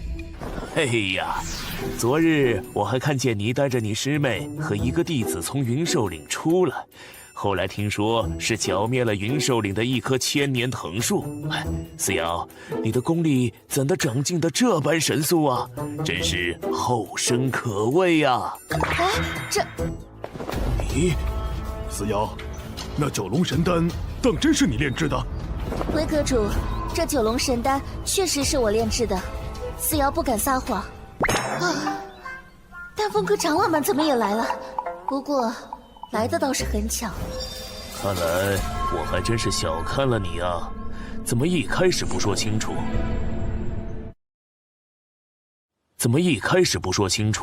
那九龙神丹在何处？承蒙齐峰主请来了能够炼制出九龙神丹的祭天宗炼丹师，师尊近日最新切磋，也有所心得。只是师尊今日一早在炼丹房内尝试炼丹时，不知怎的出了些差池。待我破门时，发现师尊竟被反噬，陷入了昏迷。现下想来，许是因为恰好受到丹房之内的气息影响，加之心急师尊的伤势，我这才突然顿悟，小心炼制出了九龙神丹。只是九龙神丹如今已被师尊服下，四瑶虽在方才炼丹的过程中受益匪浅，但若再来一次，只怕成功的可能性并不大。炼丹师在炼制一些关键的丹药的时候，的确会被逼出一些田力。没错，炼制九龙神丹本就可遇而不可求，四瑶他已经做得很好了。是啊，是啊。若齐峰主还不信的话，丹炉内我的九幽天火还尚未熄灭。什么？齐峰主需不需要趁现在验一验？他这般有把握，莫非是真的？齐峰主，现下站在炼丹房门口的唯思瑶一人，若不是他炼的丹，难不成是你我？就是啊。哼。阁主，思瑶现在有事相求。是何事啊？说说看。先前都是师尊与无涯长老切磋丹道，可师尊刚服下九龙神丹，还需要调养几日。这段时日，不如让我代替师尊前去与无涯长老交流，或许对我、对无涯长老以及天元阁都有益处。阁主，那莫无涯是只老狐狸，陈峰主受伤，而思瑶她未免太过年轻，我还是再派些。哼，思瑶她既能斩杀千年藤树，实力可未必低于你五峰弟子，齐峰主又何须操心？没错，而且思瑶也能炼制九龙神丹了，也不算没有资格。这正是我要说的另一件事。虽然齐峰主的担心并非没有道理，不过自现在起，丹神峰之事也不需要再麻烦五峰了。这是何意？因为正好有一个最为合适的人选，他的实力说不准各位都有所耳闻。哼，何人如此了得？他便是几日前名扬洛阳城，且以天阶公爵进入天元阁，现下是丹峰弟子的古玄尘。你就是古玄尘？听说你选择入了丹峰中缥缈峰秦长老的门下。不错，原来就是这小子被秦老头抢了先。看着倒是气度不凡，颇有我年轻时的风范。这小子，要不是我昨日分身乏术，也不会派江无风那个没用的东西去招揽他。既然没能把他招入五峰，留着就是个祸患。阁主，听说五峰前些日子招揽不少新弟子，正是需要人手教导的时候。丹神峰既然已有古师弟在，也就不再劳其他峰兴师动众了。说的也是。齐峰主，你可还有异议？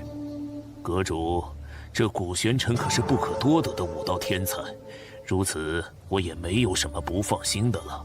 好，思瑶，你炼制出九龙神丹，无论是本身对丹道的领悟使然，还是只是偶然，都是天元阁之喜。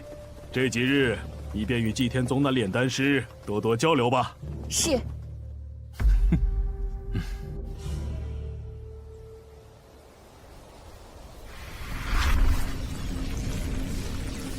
太好了！师尊服下九龙神丹以后，气息稳健，周身的天道之力也强盛不少。古公子，多谢你出手相助，替师尊解了些毒。我按照你的指点说了之后，祁连空不仅没能增派弟子来丹神峰，就连原本在丹神峰的那些弟子也都撤回去了。只是我也有些好奇，以古公子的能耐，根本无需入丹神峰。你和那祭天宗的无涯长老应是故交吧？罢了，古公子不便说，我也不追问了。我既答应古公子自请去与无涯长老交流心得。今夜此时，古公子若有什么想与他说的，通过此符纸传讯即可。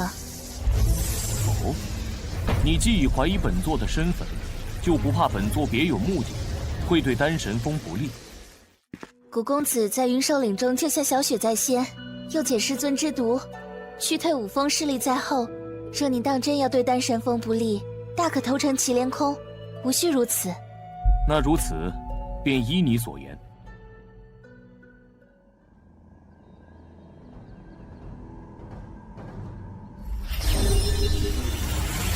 古公子，真的是你！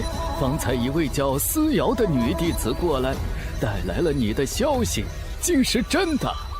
如今本座已入天元阁。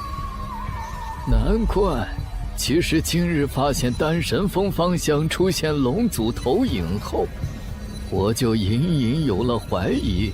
不过，我记得现下应该已经过了天元阁招揽新弟子的时候。古公子，你是怎么进来的？入天元阁并不难，你在天元阁可有遇到什么麻烦？虽行动有些不便，但这丹神峰的陈长老和思瑶姑娘倒是对我以礼相待。对了，祭天宗的大家还有如雪，可都安好？一切安好，不过本座还需寻样东西，待你离开此处，尚需些时日。这又何妨？莫某何德何能，劳烦古公子以身犯险前来营救。只是不知古公子在此要寻何物，我能否帮得上忙？你可知这天元阁内有一物可重塑散魂肉身？你说的莫非是九冥真水？那是何物？我虽久居祭天宗，但有关天元阁的，倒也曾听说过一些。天元阁开山先祖尚在无上神界的时候，曾游历四方，偶得一妙法。他以此法所言，以无本之木及天地间无根之水，再以无源之火，在丹炉中整整炼了9天9夜。若人已身死而元神未散，便可以此物重塑其肉身，因此称之为九冥真水。据说后来这天元阁的先祖亲自设下了结界，结界内每一座山头都藏有公爵或是珍宝，并设下了相应的守山神兵看守。此挑战于每月15开启一次，挑战者若能在守山神兵的手中挨过1个时辰，就能得到相应的公爵和珍宝。因此很多天元阁弟子以此为历练，而那九冥真水就在其中。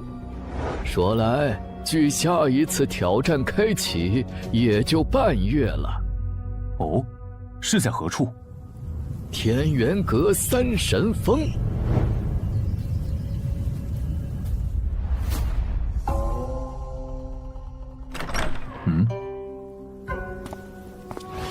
古公子今日是要去三神峰，思瑶师姐心下走不开，特嘱咐我来引路。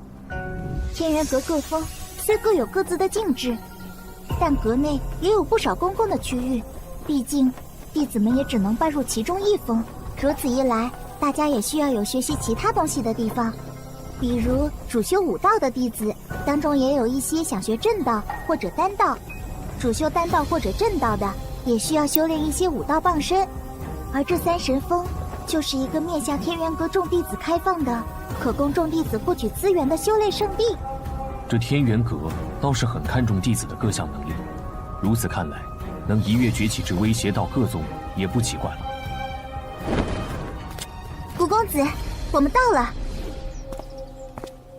这里就是三神峰了。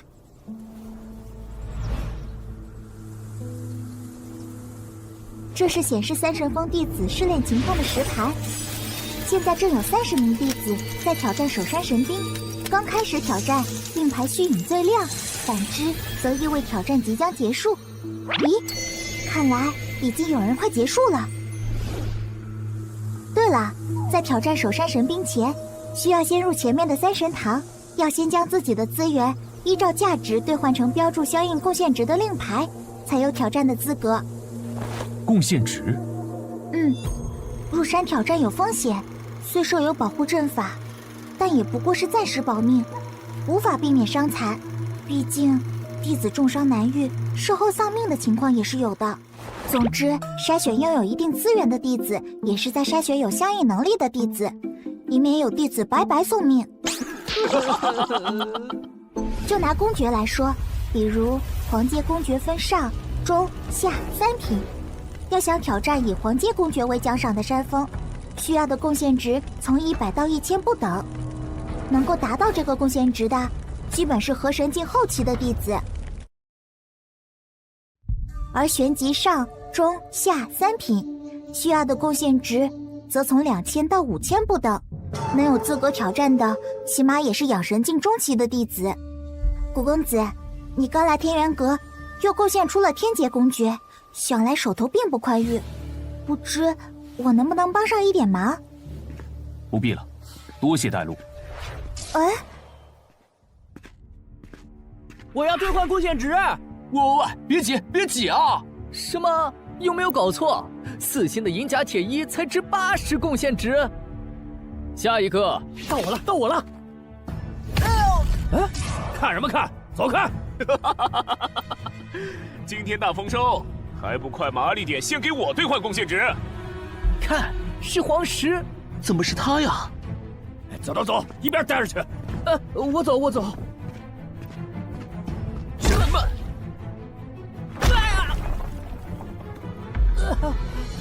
都安分点儿，别不识好歹。这黄石真是越来越嚣张了，真倒霉。嘘，忍着吧。听说他那寒冰掌又长进了，谁敢得罪他呀？快算！是。喂，好好算，要是敢少算一点，小心老子……啰嗦！你是什么人？真是不知天高地厚！我看你是活腻了吧？寒冰掌！快运功抵御，是寒冰掌！这刺骨的寒意，这掌法怕是已经升级为玄阶上品了吧？皇室这是要杀人呐！这就是玄阶上品公爵的威力吗？好恐怖！这寒冰掌是将浑身无形的天道之力凝聚于掌心，化为凌厉的寒意。不过太弱了。这外门弟子好大的口气！周遭已被皇石所冰封，他无法避其锋芒，垂死挣扎罢了。只是为何以剑锋相抗衡？是啊，谁不知道利用相克之道，以火还击才是正道啊！什么？寒冰掌竟被他的剑锋以绝对的力量破了！不可能！为了升级寒冰掌，可整整花了5000多贡献币呀！要杀了！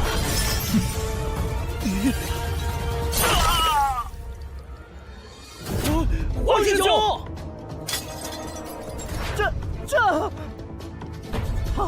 他竟然杀了黄石！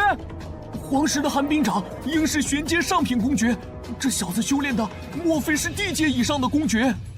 等等，这人我想起来了，我在丹神峰见过他，他是古玄尘。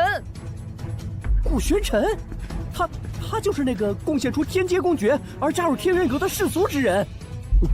古公子你好，请问你是要兑换多少贡献值？挑战9名真水的守山神兵，需要多少贡献值？什么？这古玄尘竟要挑战9名真水的守山神兵？我承认他很厉害，但未免也太胆大包天了吧？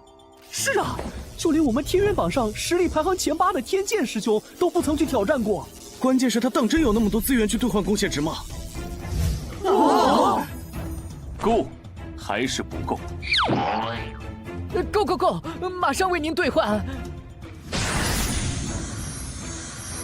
快看，9名真水的守山神令居然亮了！莫非是有人要去挑战9名真水的守山神兵？哎，真的是谁啊？这么不怕死啊？我知道，我刚刚从三圣堂出来，他叫古玄尘，是最近贡献了天阶公爵才加入宗门的。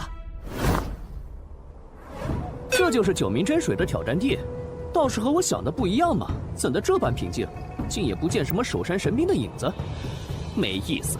我不是怕了你不成？哼，平静，怕是未必吧？哼，还快速速现身受死！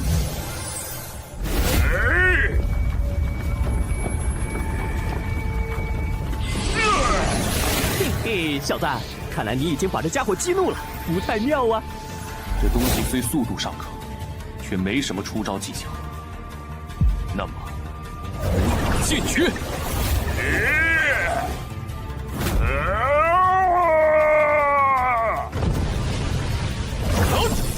本座就不奉陪了。唉，没劲儿，没劲儿，这守山神兵不过如此。不对，没死，倒是个难缠的家伙。不过，原来如此，这家伙不会是在学你吧？看这模样和气势，倒有几分相像。很好，本座竟不知，现如今什么东西都可以这样放肆。与本座相较，你也配？呀！啊！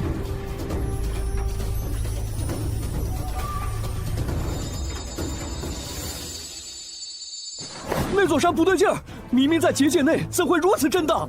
是啊，难道就连先祖的结界都稳不住那守山神兵了吗？这是怎么一回事啊？试炼时限是1个时辰，虚影光芒消失，则表示时辰已到，试炼终止。坚持下来的人便可以带着奖励出来了。可试炼已经开始有一阵子了，为何唯独这块令牌虚影的光芒没有减弱分毫？那现在的情况，莫非意味着没有实现，生死不论？1个时辰快到了，神令虚影依旧没有变化，顾玄尘怕是凶多吉少了。确实，哼，谁让他那么狂？以为杀了个黄石就无敌了吗？你们在说什么？天剑师兄，天剑师兄，听说有人在挑战9名真水的守山神兵。天剑师兄是古玄尘，只是他已经进去快1个时辰了，神令虚影始终异常，怕是已经……哦，原来是那个传说中的武道天才。若真是如此，倒是可惜呀。活该！那古玄尘不但坏了师尊的好事，听说连思瑶师妹都颇为中意他。哼，古玄尘算什么天才？师兄，你才是当之无愧的天才！要不是你低调，早该是我们天元榜前3了。没错，就是。大家过奖了。哎，思瑶师姐来了。思瑶师妹也来看热闹。方师兄，我的一个朋友今日来挑战守山神兵，我来看看。思瑶师妹担心的可是古师弟，情况似乎不太妙，你可要做好心理准备啊。先前我参加试炼的时候，他倒是百般推脱着不来。我已经听说了，不过现在情况虽然有些异常，但也不能证明古师弟一定遭遇了不测。思瑶师姐居然这么信任那个古玄尘，看来传言是真的，他当真喜欢古玄尘。好啊，我倒是对这个古玄尘有些兴趣了。若是他能活着出来，那么伤好之后，我也要和他好好切磋一番。天剑师兄不是要参加南域神会，何必在此处浪费时间？无妨，反正也不差这一时半会儿。今日我就看看他究竟有多大的能耐。方才，本座分明就快要解决了那守山神兵，这星辰天机图何故要多此一举，让本座进到这里面来？星辰天机图内的一切又都消失了，这场景如同先前吸收了九幽天火一般。等等，莫非星辰天机图是想吸纳守山神兵？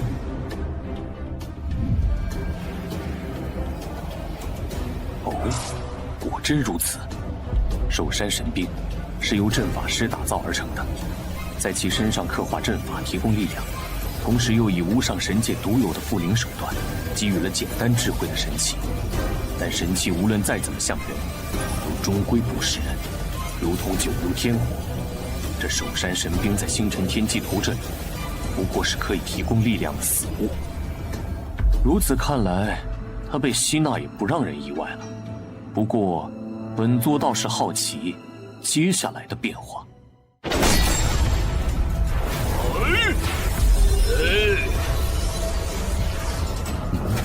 竟突然显现出了天道符文，这些符文随时都在变化成各种不同的组合，就像是演化成某种玄妙天道奥义。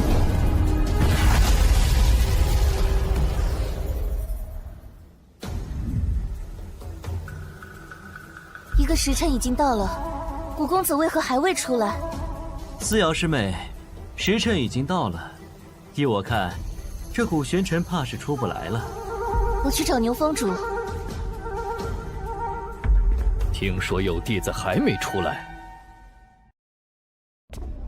牛峰主，丹峰弟子古玄尘尚未出来。自先祖设下结界以来，从未出现过这种情况。若里头的阵法运转出了问题，可就糟了。不过幸好先祖还留下了启阵阵盘，助我开启结界。是。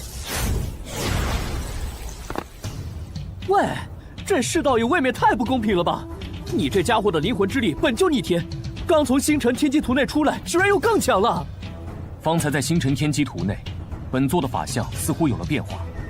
若不是时间有限，还要去九明真水，本座定要好好再感悟一番。哼，抗议！那是。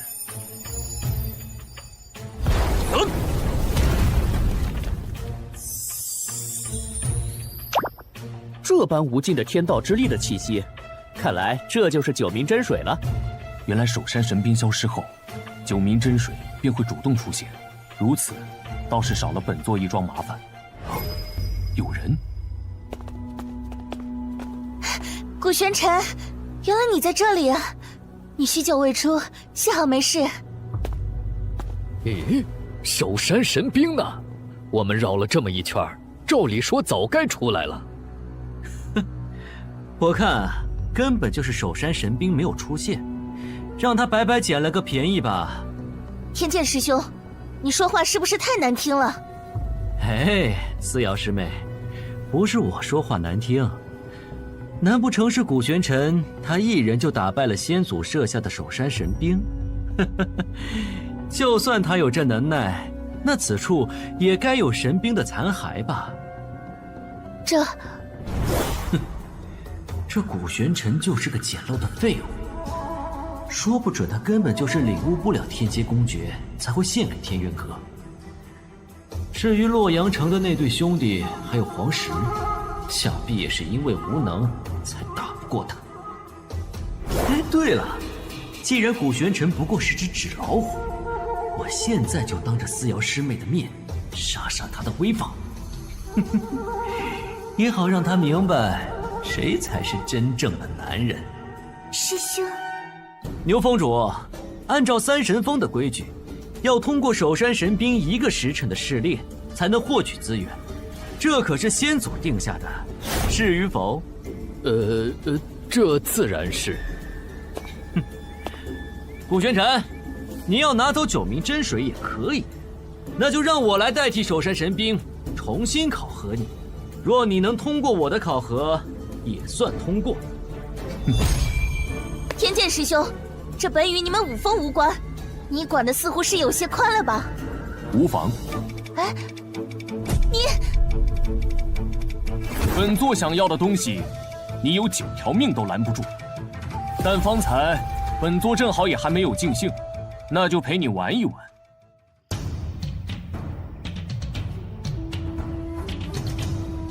听说是守山神兵没有出现，天剑师兄便提出要亲自加试一场。难怪古玄尘在里面待了那么久还好好的，遇到天剑师兄，我看他还怎么狂。古玄尘，既然我是代替守山神兵来考核你，我自当是要全力以赴的。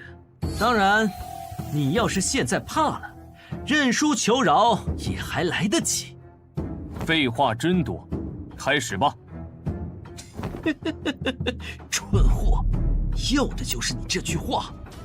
大家听着，在这场考核中，若有死伤，后果自负。是风云13式，这可是书中所在的正宗绝技之一。这不废话吗？天剑师兄也是挑战过首山神兵，好不容易拿下这本公诀的。没错，听说齐峰主为此还奖赏给他8星追风剑。闭嘴，好好看，目睹风云13式的机会可不多。这方天剑果真是个天才呀！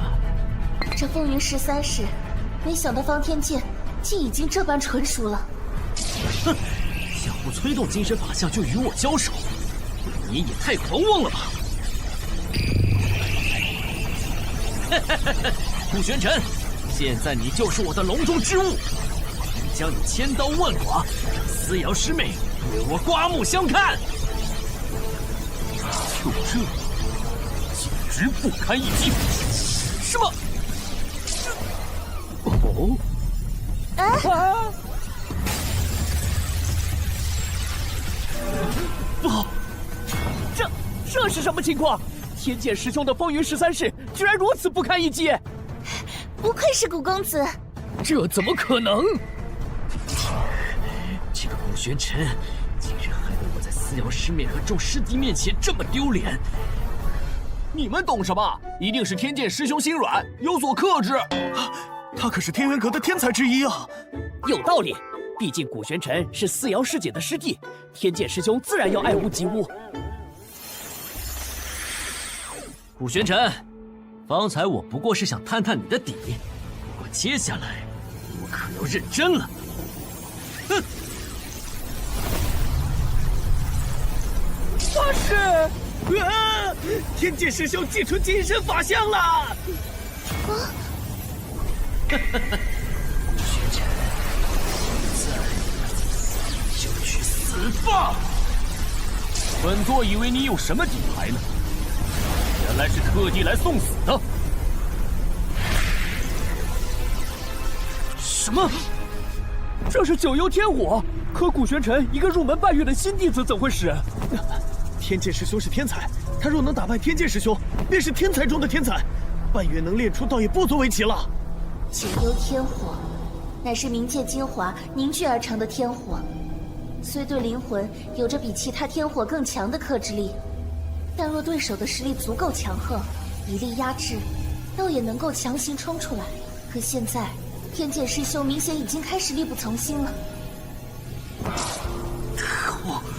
我本想祭出法相，叫他灰飞烟灭，居然反被他困住。若此时突破，我为了南域神会苦练震天诀多年，不得不压制境界不突破的努力就功亏一篑了。可一旦法相受损，我也非同小可。哎，天剑师兄，这是要突破！若不借助突破境界时的天道力，引导金身法相回归本体，天界的金身法相便会被古玄尘的九幽天火所炼化。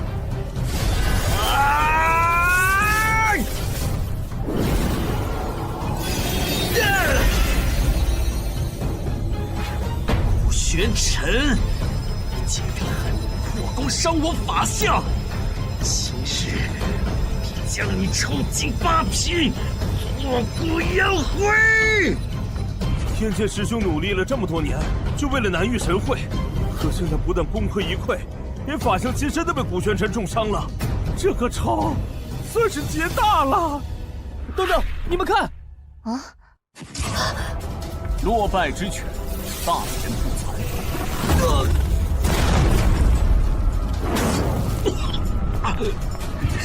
什么东西这么快？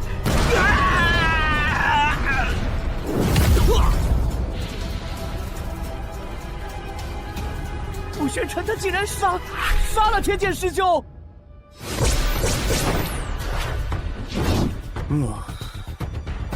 是你杀了天剑，是本座又如何？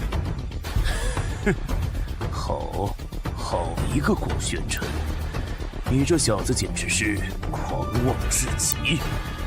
武神峰弟子听令，且慢！滚开！把这古玄尘速速拿下！师尊，今日本座也乏了，还有多少人一起上，免得本座再多费功夫。好一个嚣张的小子，竟敢这般将武神峰不放在眼里，为天剑师兄报仇！这什么东西？啊！什么？是他。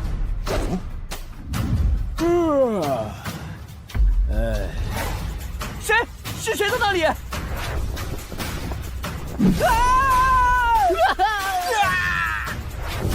让不让人好好午睡了？老头儿，我正梦见得了一坛上好的佳酿呢。哼！哟呵，还搞偷袭！救命啊！老的带小的，这么多人欺负我个小老头儿，忒不地道！一身酒气，成何体统？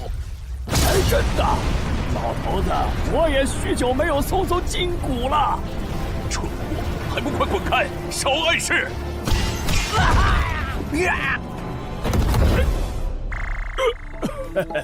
果然，好酒打完架再喝更香啊！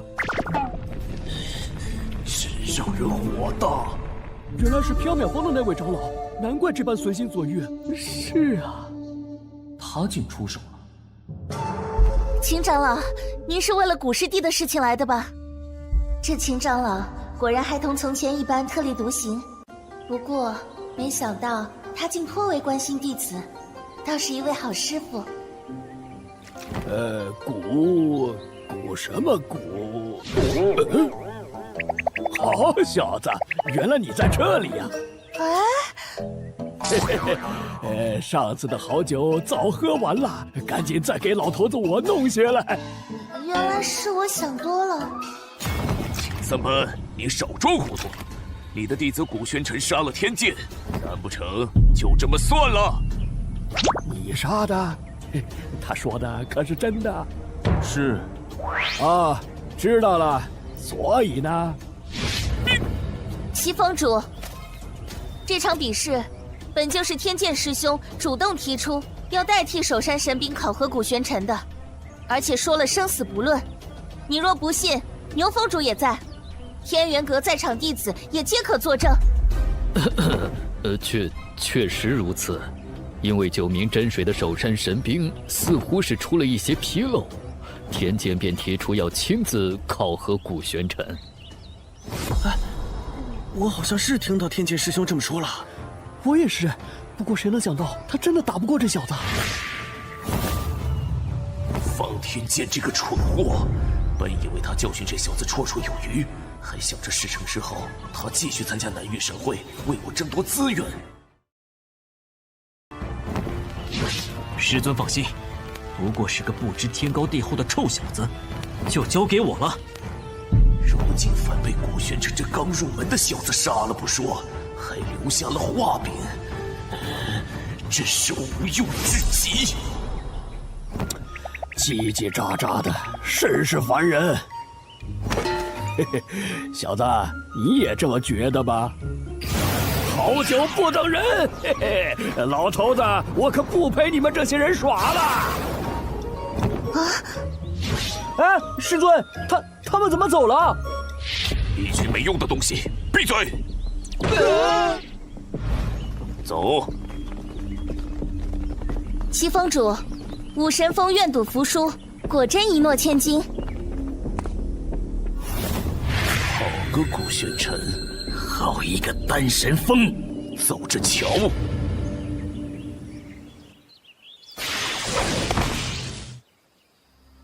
你为何要帮本座？你这小子脸皮倒是厚，老头子我不过是闲吵，这才顺便活动活动筋骨。方才那一掌，你受伤了，此处无他人，不必再忍。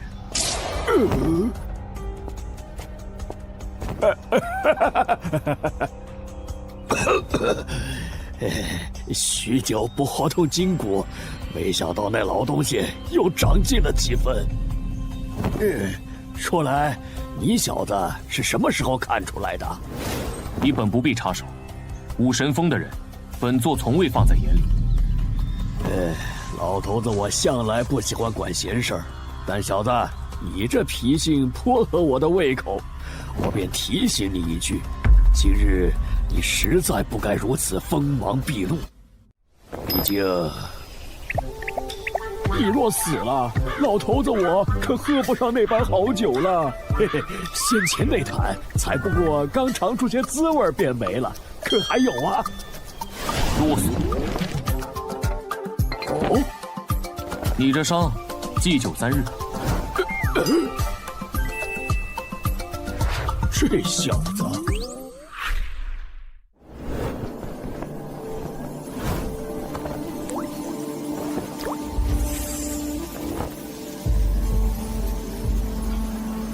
大家，别来无恙啊！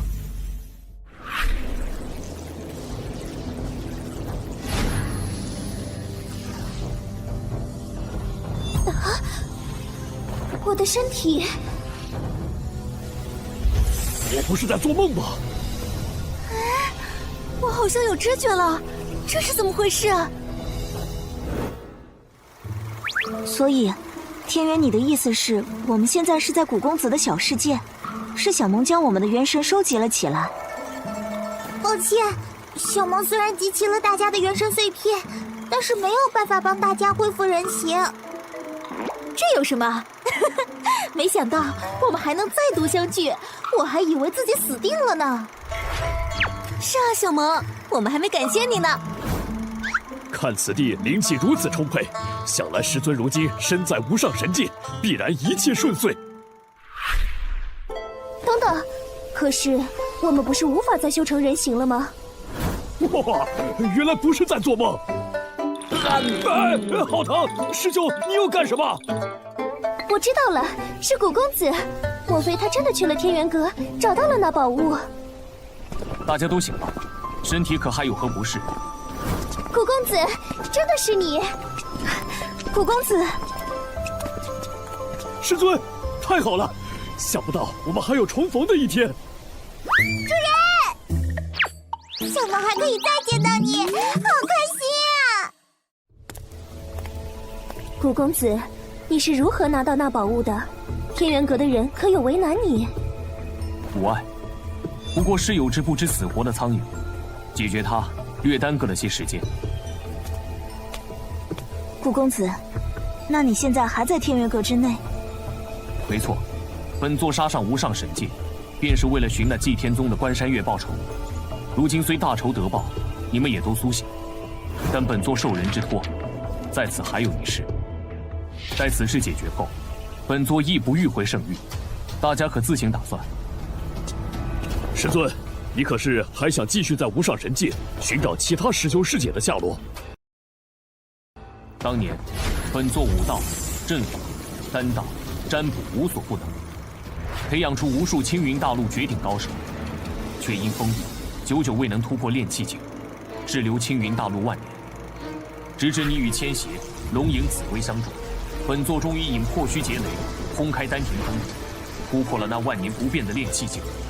如今本座修为日益精进，又岂可忘了四散在各地的弟子？上天入地，本座势必要找回大家。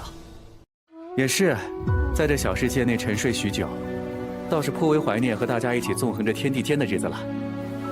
师尊，寻找诸位师兄师姐，又怎能少得了我逍遥？这是本座门派内之事，若继续与本座同行，关山月之类的小人只会更多。你们可要再自行打算。我岂是贪生怕死之人？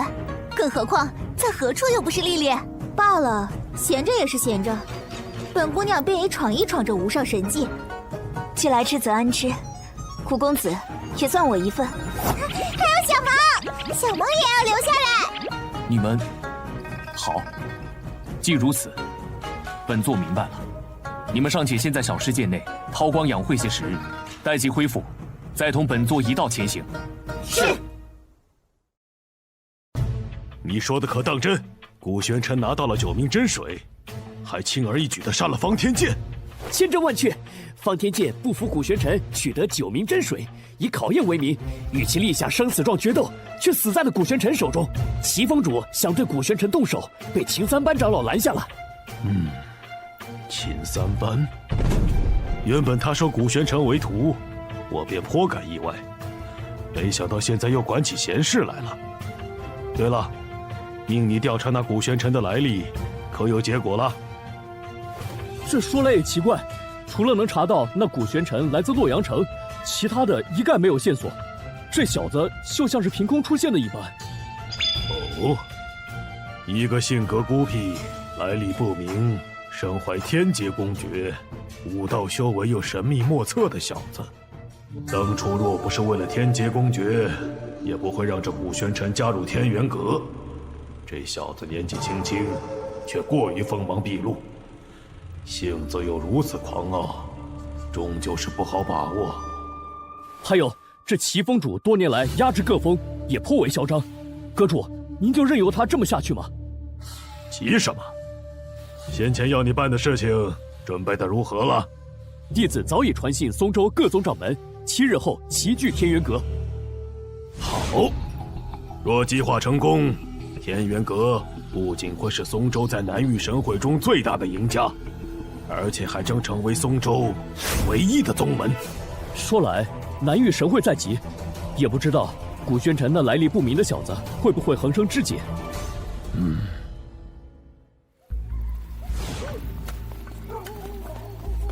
哎呀，一处宗门荒山罢了，有何好夜夜巡视的？我看就是折腾我们。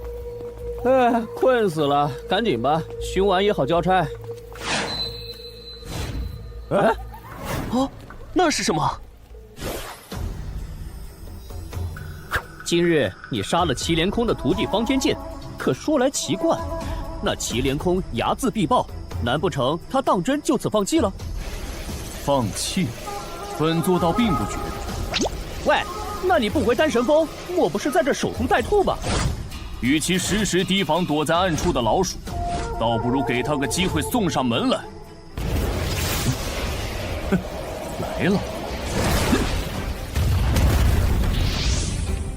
哦，原来这老鼠还送来了些替死鬼。发生了什么？这动静为何这么大？天罡阵！第一敌气不说，这可是咱们天元阁用于绞杀叛门之徒的阵法。这小子是谁啊？为何会惹上这奇人？这阵法太恐怖了！师兄，这天罡阵很强吗？严格来说，是很可怕。此阵法一旦形成，7个摄阵者会发动密集攻势，其配合堪称天衣无缝，让人难以专心破阵。且阵心也会随机在其人身上转移，速度极快，且有置换之力。被困者抵抗高压攻势、寻找破绽的精神力越强，天罡阵阵心对其产生的置换之力便也越强。而待其摄阵其人，在天罡阵的加持下，将所有力量凝聚至致命一击。古玄尘，纵你天赋再强，面对我们7人的围攻，也是死无葬身之地。聒噪！是古玄尘，那个以天劫公爵破格进入天元阁的世俗中人，还大胜了武道天才方天剑的古玄尘。那又如何？天罡阵的最佳破局之法，便是在其未形成之际破局。事到如今，他的力量绝对不可能。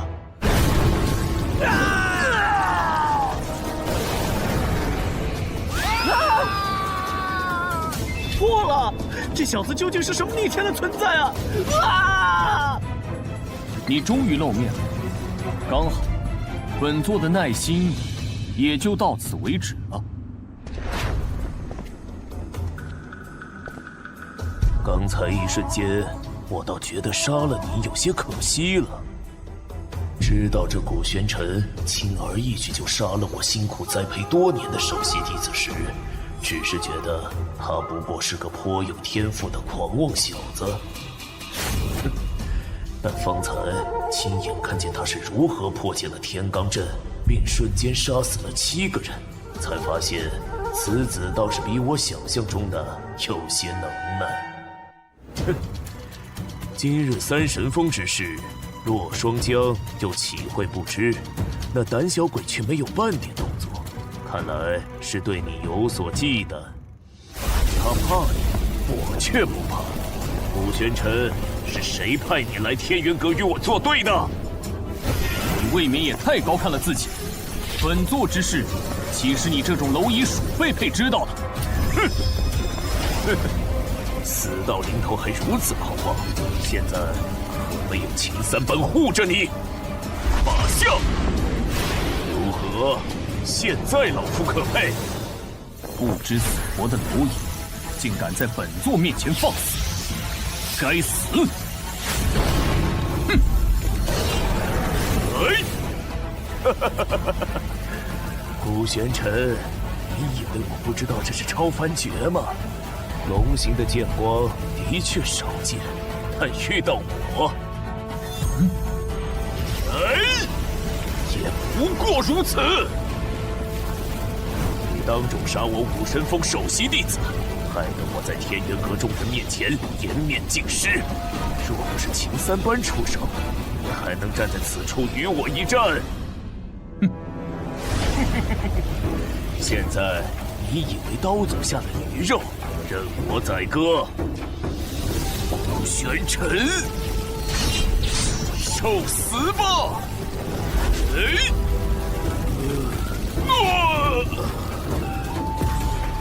什么？为什么我的法相突然不受控制？就好像有股极盛的力量在他体内横冲直撞，汹涌欲出。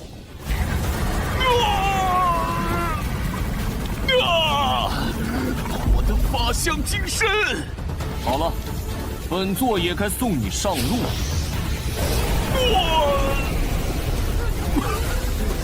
这不可能！我怎么会输？怎么会输给一个来历不明的毛头小子？不！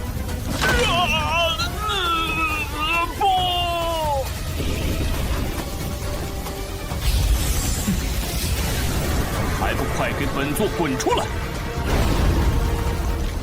哈哈哈哈！竟能挡住我这一击！顾玄尘，你这后生倒是不错。原来是你！螳螂捕蝉，黄雀在后。这天元阁内一个个都想要你的命。顾玄尘，你看看你自己，还真是不讨人喜欢。找死！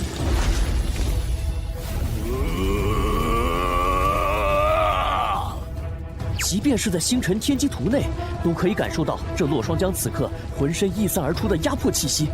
可先前为何不曾觉得？等等，这是六臂力神法相，这是变异法相。金身法相通常凝聚出来的都是与本体相近的法相，但对于一些对天道有着独到领悟的人，又或者说他们在凝聚金身法相的时候得到什么重大机缘，那么就会有一定几率凝聚出带有某些特殊能力的金身法相。这种变异法相不仅可以令人拥有着非凡的实力，更重要的是，本体与法相的融合，往往会出现令人难以想象的实力蜕变。哼！区区龙形剑光，顾玄尘，你以为我是祁连空那个废物吗？冥顽不灵！既然你一心求死，我便即刻成全了你！哈哈哈哈哈！不好！你这龙形剑光一旦被六臂力神法相击中，就瞬间被消解了。麻烦！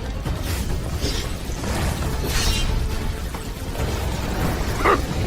顾玄尘，现在也该从天元阁消失了。小子，小心啊！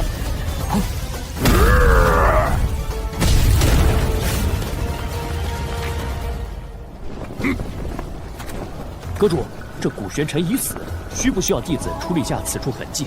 不必。丹峰弟子顾玄尘与武神峰峰主祁连空两败俱伤，与此处同归于尽，明白了吗？是。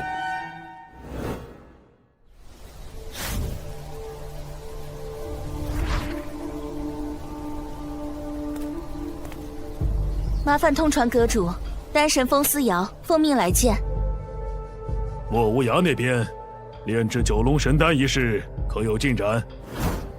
回阁主，尚未有进展。都这么久了，他还是没有炼制出九龙神丹，该不会是故意的吧？无涯长老应不会如此。况且炼制九龙神丹的确可遇不可求。听说阁主邀请松州各宗长老几日后齐聚天元阁，那无涯长老是不是也该回祭天宗了？是啊，这么一说，趁此机会，莫无涯也该回自己的宗门了。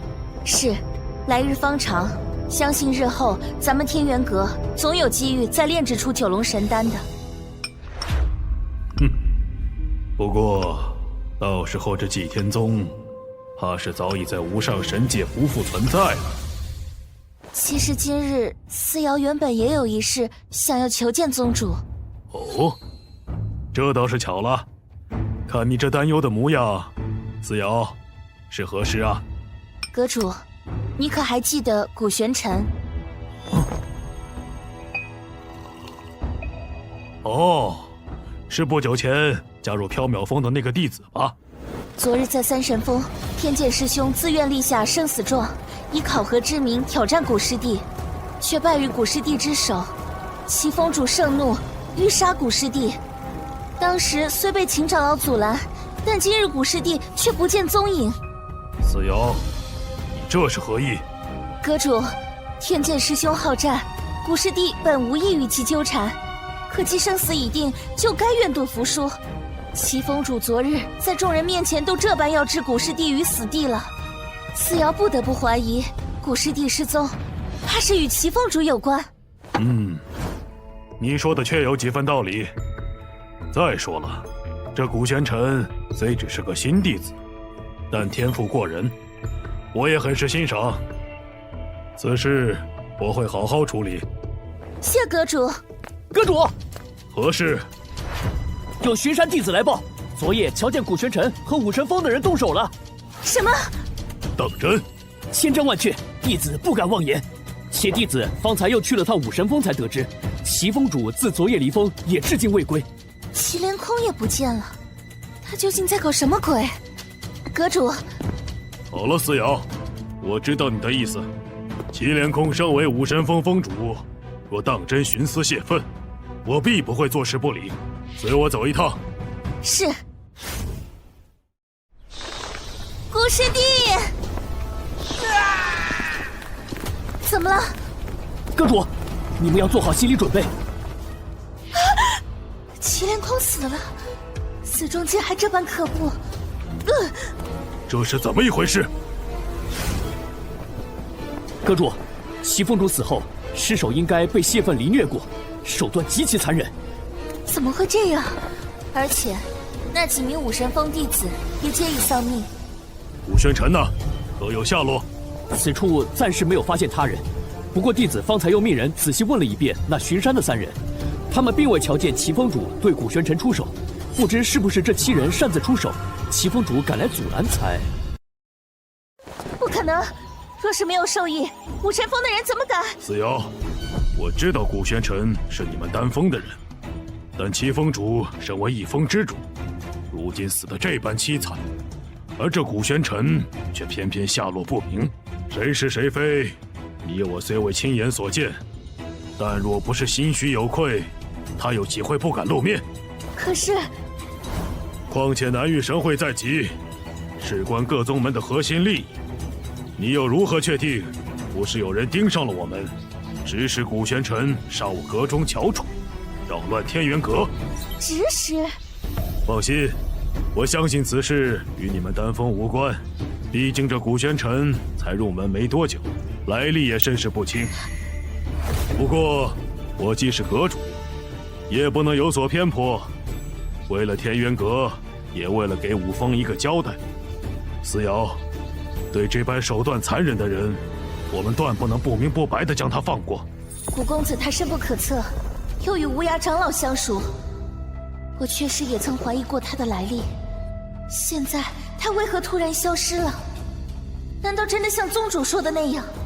思瑶，知道什么，是吗？可若不是古公子，小雪怕是出不了云兽岭，师尊的毒也不知何时才能解。丹神峰更是不知要受制于那祁连空多久，我又岂能怀疑古公子？阁主，似瑶不知。哦。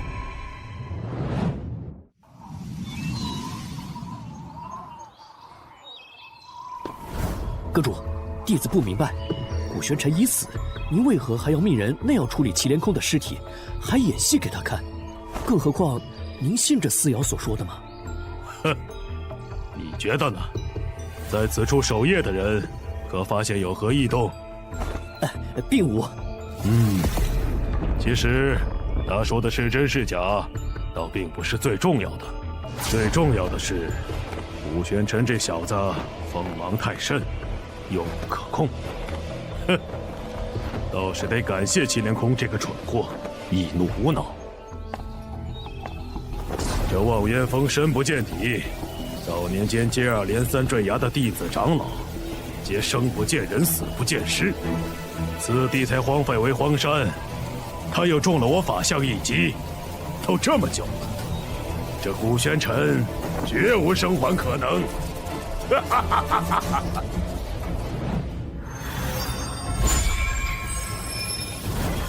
本座这是参悟了多久？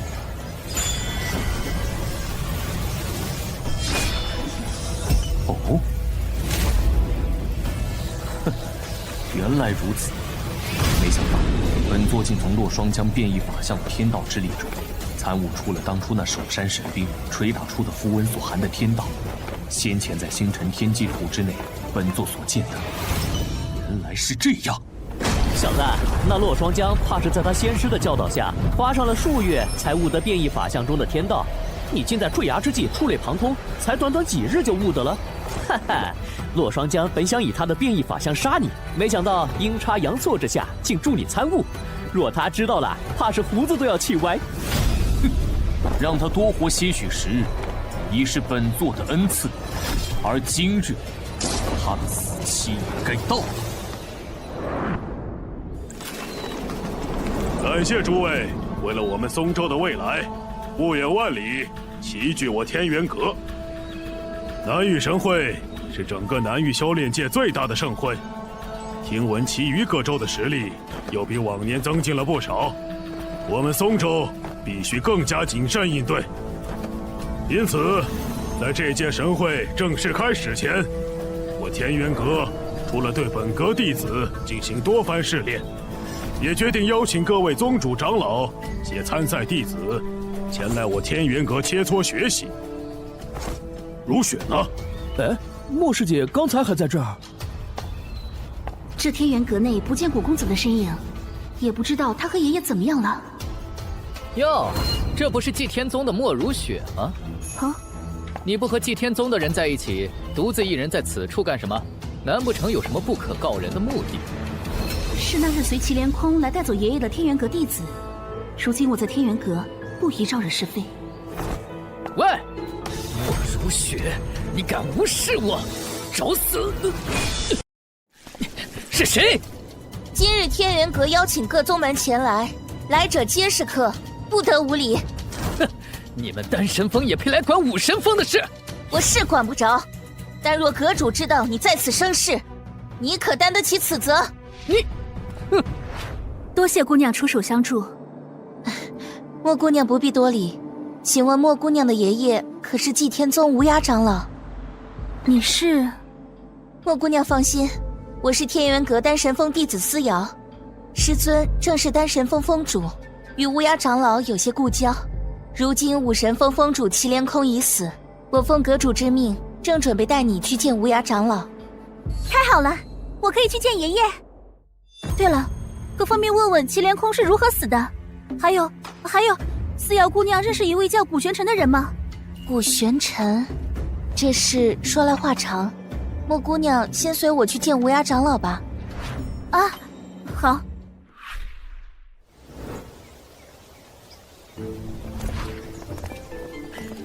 我奉阁主之命，带人来见无涯长老。开门。是。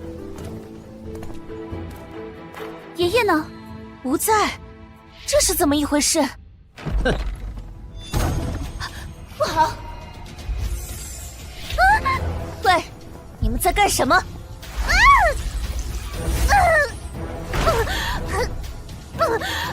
莫姑娘，没用的，这是丹房里的防御结界，连御魂境的长老都奈何不了。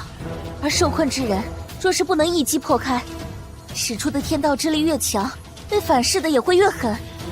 什么？思瑶师姐，你知道就好。放心，在这里头安全得很。明日一早，你们便能出来了。你们好大的胆子，竟敢擅自启动丹房内的防御阵法！我定要禀明宗主。爷爷呢？你们把我爷爷怎么样了？哈哈哈哈！禀明宗主啊，就是宗主下令将你们困在此处。而过了今日，莫无涯，哦不是整个松州，便都是我们天元阁的天下了。什么？什么人擅闯？当本作者，杀无赦。古玄尘，古公子。古公子，你为何会出现在这里？祁连空死了，宗主他说是你所为的。祁连空自寻死路，死不足惜。至于洛双江偷袭本座，也该死。古贤琛，爷爷他不知道被天元阁的人带去哪里了，我怕他。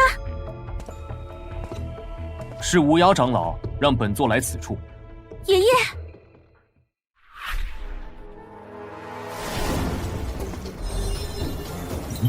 是思瑶先前给本座与无涯长老联络的那张符。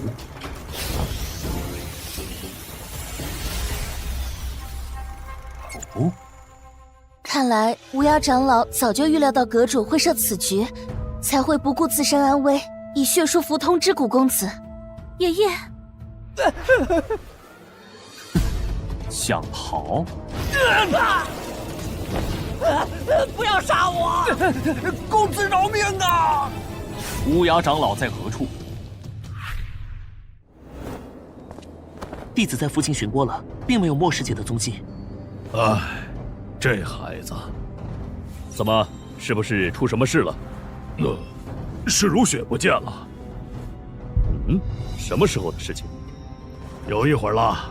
不过宗主不必太过担心，光天化日的，应该不会出什么大事。这孩子想必是去打听无涯长老的所在了，我再让人去找找。怕是没那么简单。另外，老夫还有一事要宣布，此事与祭天宗有关。洛双江这是要耍什么花招？还望姬宗主给点个头。洛阁主客气了，不过你这话究竟是何意？还不快请人上来！我没看错吧？这不是祭天宗的莫无涯吗？没错，就是他。可他怎么和天元阁的人在一起？说来，方才姬长风露面的时候，我还奇怪莫无涯可是能炼制出九龙神丹的，如此场面怎么没有一道来？相信大家都知道，无涯长老曾炼制出九龙神丹，因此老夫便派人代表天元阁，邀请他前来切磋交流。想来也是天意，天元阁弟子思瑶顿悟之下，竟也炼制出了九龙神丹。什么？天元阁的弟子也炼制出了九龙神丹？一定是莫无涯传授的，否则一个小小弟子怎么可能这么巧就顿悟了？可从未听说祭天宗还有人能炼制出来，这莫无涯岂不是胳膊肘往外拐了？洛阁主，你究竟想说什么？如今无涯长老在我天元阁生活了一段时间，与我哥弟子颇为投缘。若是他有了新的选择，还望姬宗主不要阻拦。天元阁这是又要挖人呐！这哪是挖人啊？今日当着松州各宗的面儿这么说，这明晃晃在打祭天宗的脸，抢人啊！洛双江，你简直欺人太甚！王长老，哎，王长老误会了，老夫也不是喜欢抢人所难的人。这样吧，何不亲耳听听无涯长老怎么说？无涯长老，你可还想回祭天宗？若是想回去，我天元阁绝不阻拦。乌鸦长老，接下来就看你的选择了。刚才洛霜将威胁我，给我看的镜中之景李如雪受伤了，也不知道古公子现在有没有找到他。莫无涯怎么不说话呀？莫非他真想入天元阁？正所谓人往高处走，水往低处流。天元阁如今是松州第一势力，有什么可奇怪的？当然，你们在场任何一个门派，若是能吸引到我天元阁的人，他们想转投于你们，我们也绝不阻拦。毕竟强扭的瓜不甜。好，此话当真？谁啊？什么人？大胆！何人敢在此撒野？几日不见，连本座都不认得了。爷爷，玄尘，不，怎么可能？玄尘分明已经坠崖而死了。古玄尘，这名字为何听着如此耳熟？我想起来了，听说先前洛阳城有人一战闻名，且以天阶公爵拜入天元阁，那人便叫古玄尘。可这古玄尘怎么会和祭天宗的女子在一起？太好了，是古公子！爷爷，我还以为再也见不到你了。爷爷没事，如雪你怎么样？以后万不可这般冲动来寻我了。快看，莫无涯走向了古玄尘和那祭天宗女子。无涯长老，你这是何意？老夫年事已高，早已习惯了在祭天宗生活，这便是老夫的选择。怎么，洛阁主不会是要反悔吧？叫我看，这位古公子与我们祭天宗颇为投缘，不如就加入祭天宗吧。哈哈哈哈！哦，好，原来如此，看来这古玄尘本就是你们祭天宗的人。我天元阁为了松州的发展，邀请无涯长老到阁内炼丹，你们祭天宗居然还派暗探潜入。洛阁主言重了，你既是为了松州，我们祭天宗又怎会派什么暗探？不过是强扭的瓜不甜，这位古小兄弟与我们祭天宗更为投缘罢了。哼！方天剑虽也曾打败过首山神兵，但在我看来，他在天元阁不过如此。你能打败他，也不算什么。哼！古玄尘，你背叛天元阁，今日就由我顾长青来清理门户。这是天元阁的镇道天才顾长青吧？据说他的六合阵盘、六道阵法环环相扣，生生相惜，凶险异常，就连我家师尊都不敢轻敌。与阵法师交手，最忌讳的便是个阵法师先行布阵的机会。毕竟一旦被困，面对着阵法师环环相扣的阵法，再想要脱困，那就难上加难。更何况还是面对顾长青这种天才。哼，没错，这古玄尘看来是要为他方才的狂妄付出代价了。哈哈哈，连我的阵法道书都破不开，还没告诉你，我还专门布置了一层空间阵法。简单的说，就是即使你现在粉身碎骨，也插翅难逃。就凭你，哼！今日你还不够格当本座的对手。顾师兄，你怎么样？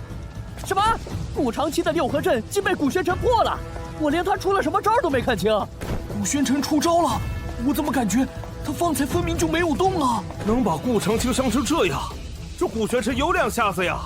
哼，古公子方才也就使了一成力，岂会将这等小角色放在眼里？这古玄尘方才分明只使了一成，便将顾长青伤至如此，且他周身的天道之力似乎更甚几日前了，倒是有趣。爷爷，那陆双真的眼神好古怪，我们要不要提醒下古玄尘？走，如雪，我们先下去。我也许久没和宗主还有汪长老叙旧了。爷爷，可古玄尘他还……你能看出来，古公子自然也能看出来，他心中自有打算。我们若在这儿，反倒碍手碍脚。更何况，虽然不知道是什么原因，但方才那么近，我能感觉到古公子相较从前，功力又愈发深不可测了。咦？哈哈哈！弟子们终归是年轻气盛，让各位见笑了。如今南域神会在即，各宗门应为一体，何必要闹出什么嫌隙？是吧，姬宗主？这老东西又想玩什么花样？说起来，小谷啊，你这后生颇有天赋，当初何必隐藏身份来我天渊阁呢？看来我们之间一定有什么误会。哦，误会？前脚还想杀人灭口，现在倒笑眯眯说是误会。这洛双江才是2副面孔的老狐狸，怕是没少用祁连空借刀杀人呐。哈哈哈，正所谓不打不相识。好了，把老夫准备的东西抬上来。那是什么？不知道啊，看着很沉。打开。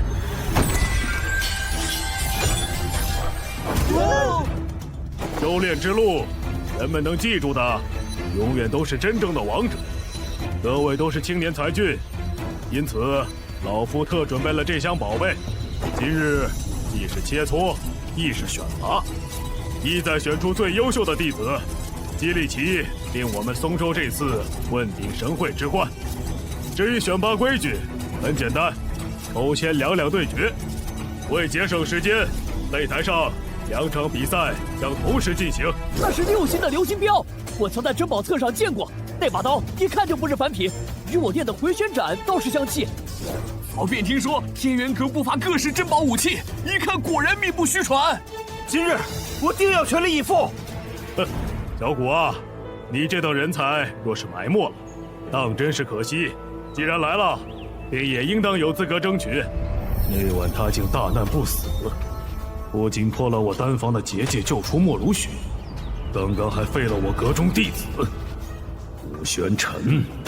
这次老夫定不轻易放过你。这些东西，你以为本座看得上吗？哦，那你想要什么？我天元阁未必给不起。不是什么值钱的东西，只是本座恰好对你的这条命颇有些兴趣。我没听错吧？这古玄尘说要洛阁主的命，简直荒唐！他虽有几分能耐，但也太目无尊长，太嚣张了吧！古玄尘，我天元阁岂容你放肆！有种你我便来打一场！哈哈，小子，看来想杀洛双江，你还得解决不少绊脚石啊！哼，本座倒正好还想松松筋。既如此，本座便也来凑凑热闹，先陪你们玩一玩。宗主，无涯长老，这段时日委屈你了。形势所迫，宗主也实属无奈。而且在这天元阁中，有陈峰主、思瑶姑娘，还有古公子赵福，老头子我也算不上委屈。无涯长老，你这也算是归队了。说来，如雪你究竟去了哪里？又怎么会和古公子一起来的？宗主，汪长老，如雪擅自离队，回到祭天宗后定好好认罚。只是我实在是担心爷爷，便想打探些消息。无涯长老，你这也算是归队了。说来，如雪你究竟去了哪里？又怎么会和古公子一起来的？宗主，汪长老，如雪擅自离队，回到祭天宗后定好好认罚。只是我实在是担心爷爷，便想打探些消息。当时我被天元阁弟子纠缠，幸好有思瑶姑娘替我解围，并说奉洛双江之命带我去见爷爷。不想我二人却双双中了洛双江的诡计，幸得古公子相救。思瑶姑娘也定是被洛双江诓骗。说来方才倒是未见思瑶姑娘和陈峰主。如雪，他二人现在在何处？一炷香前。古公子，莫姑娘，想不到阁主竟然连我也算计进来。当初我还差点怀疑古公子。其实从前日师尊前去见阁主起，便未曾回丹神峰。如今师妹小雪又还在闭门思过，我实在是担心。后来思瑶姑娘便自行离开了，说要去找师妹和陈风主。但愿他二人无事。本场对决：祭天宗对忘忧谷，天元阁对无双殿。古公子这是真要参赛了，那洛霜江定是心怀不轨。乌鸦长老，你如何看古公子此举？古公子一向是明知山有虎，偏向虎山行，倒也不让老头子我意外了。是啊，傅玄尘，保住你的小命！下一场，我可还要亲自替二位师弟报仇！我要让你死无葬身之地！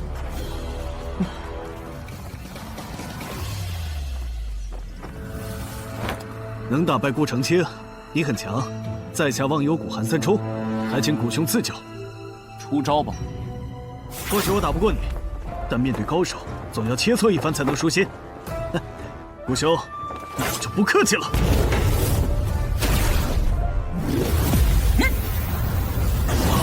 九幽天火！啊，这不是天元阁丹神峰的九幽天火？古公子何时会的这招？乌鸦长老，你可曾见过？先前倒未曾见过古公子使过这一招。他在天元阁上不足1月，不仅学会了九幽天火，且这道火竟还如此精纯，真是后生可畏呀！九幽天火最厉害，分明是不屑动用自己的法相极身。看来得使出全力，让古兄使出高招。快看，韩三冲使出了他的杀手锏。据说韩三冲的这招杀手锏爆发力极强，曾有其一人越境单挑多位御魂境强者的传说。哦，这是体相合击技。这韩三冲的本体以及金身法相，其实攻击力都不算强，但若是这两股力量撞击在一起，便会爆发出恐怖的力量。这便是历代修炼者领悟到的一门至强攻击手段——体相合击技。不过，这需要对两股力量控制入微，否则稍有差池，未曾伤敌，自己便会因为受到力量冲击的反噬而受伤。当然，若是能控制好其爆发出来的力量，从某种程度上来说，不会弱于一些御魂境后期强者的重击。这韩三冲为了挑战你，看来颇下血本呐。这样的手段，若是对上任何一个其他参加选拔的人，也许都会有着一定的先机。只可惜啊，遇到的是你小子这样恐怖的家伙。确实比刚才那个废物强了些许。可惜呀！一剑破万法。什么？爬到了天道之力。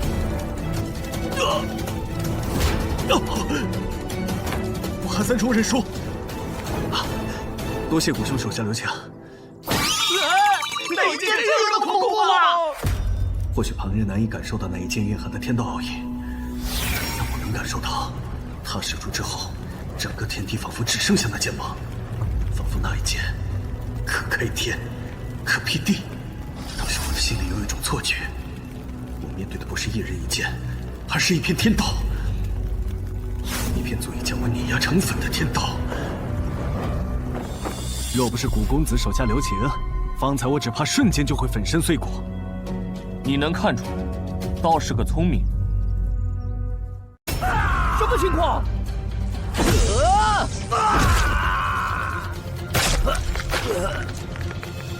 不是切磋吗？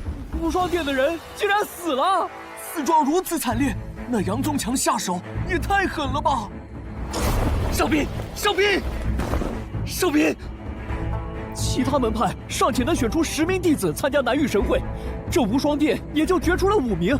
头名的哨兵现在还死得这般凄惨，真可怜呐！刘掌门见谅，晚辈也并非故意的，只是随意一出手，没想到这位兄台如此不堪一击。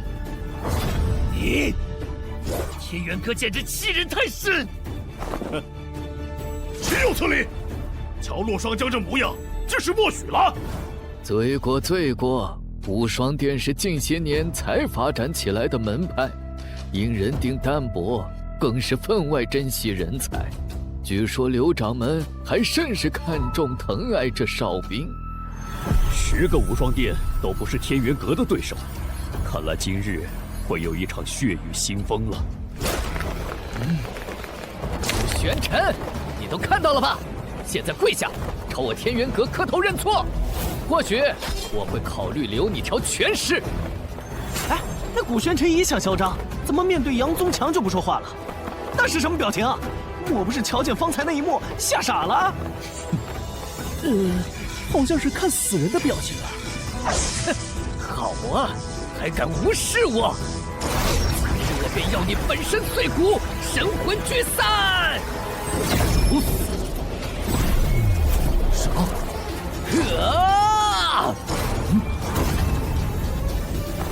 这是什么情况？好刺眼！快看，古玄尘和杨宗强都不见了！我看到了，刚才那结界似乎变成了一个漩涡，他们好像被吸入了那漩涡之中。各位，应是结界暂时出现了故障，不过无需惊慌，稍等片刻就能恢复正常。大灵盘阵，宗主，你说什么？是天元阁的大灵盘阵。入阵交手者双方，除了要彼此对抗，还要防御住这阵本身无时无刻、无处不在的凶险，堪称九死一生。即便是不死，元气大伤也都算是最好的结果了。想来这洛双江本就明白杨宗强不是古公子的对手，竟暗自对结界动了手脚，借天元阁弟子的命引古公子入阵，以此来赌一把。什么？赌？爷爷，那古玄尘会有事吗？古公子却非寻常武修，倒是这大灵盘阵，最初由天元阁的开山先祖所创，而待及天元阁初为人知，因此阵不符名门正派之风，历届阁主不再使用，以致很多人并不知晓。但今日来的有各宗各门派的长者，见多识广，并非无人识得。这洛双江竟然毫不避讳地展露，加之方才纵容弟子那般虐杀，他这是在威胁我们所有人。是啊，人心不足蛇吞象，只可惜水满则溢。那是，好像有什么要冲破出来了。什么？爷爷，你们看！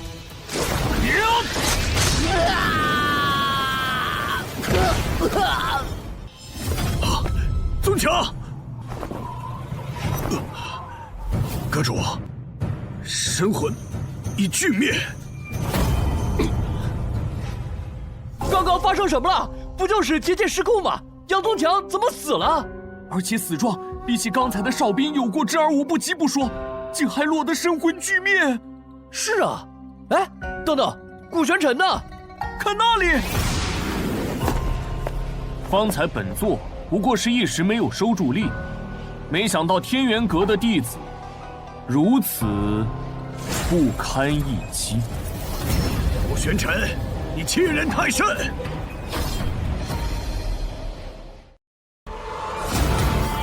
开局时的大帝都是我徒弟第4期，每周日更新。姬长风，你，哼！郑长老，年轻人之间的事情，我们这些做长辈的还是不要插手。哼，有这古玄尘撑腰，姬长风也敢叫嚣了。姬宗主说的也不无道理。方才无双会的哨兵不也是死在杨宗强的手上？哎，我看郑鼎方才那一拳远不及当初的祁连空，连我都能与其战个平手。你说宗主何故突然要上去替古公子挡着？宗主此举自有深意。那小子对少师兄痛下杀手，还极其嚣张，现在这下场也算是报应。天道好轮回啊！不过季长风如此为古玄尘出头，就不怕惹恼了天元阁？不，天元阁已经称霸松州许久，今日洛双江分明是想借所谓的切磋、选拔进一步试探，甚至直接击溃我们的底线。而现在，季长风其实是在向松州各宗门门派表明态度。可是季天宗沉默多年，何来如此破釜沉舟的底气？难道是因为眼前这个深不可测的年轻弟子吗？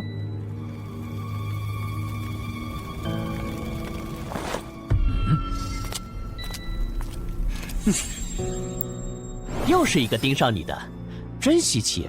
这家伙周身的天道之力竟然胜过了祁连空。哦，郑长老，退下吧。阁主，可是宗强他……退下。是。哈哈哈，刚才郑长老也是护图心切，有小谷这等人才，乃是我们松州的福气呀。不过话说回来，小谷你连战2场也累了吧？不如先下去稍事歇歇。看来洛双江是怕古公子继续杀下去，会将他们天元阁杀得所剩无几。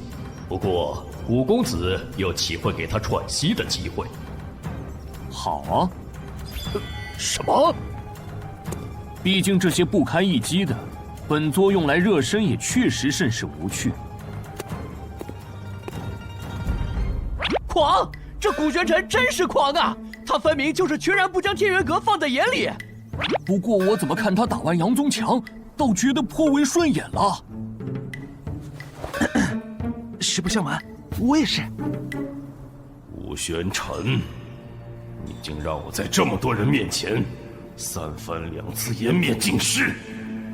哼，季长风，你也很好，不过别高兴得太早。今日再让你们整个祭天宗永无超生之日间，我且让你们嚣张个够！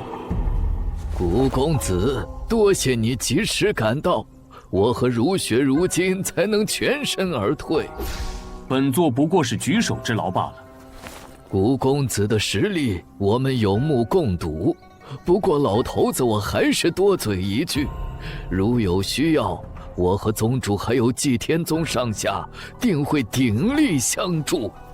对，祭天宗也绝非怕事之辈。没错，本座确有一事，等到解决了天元阁的麻烦，自会告知。好，古公子尽管开口。爷爷，你们看台上。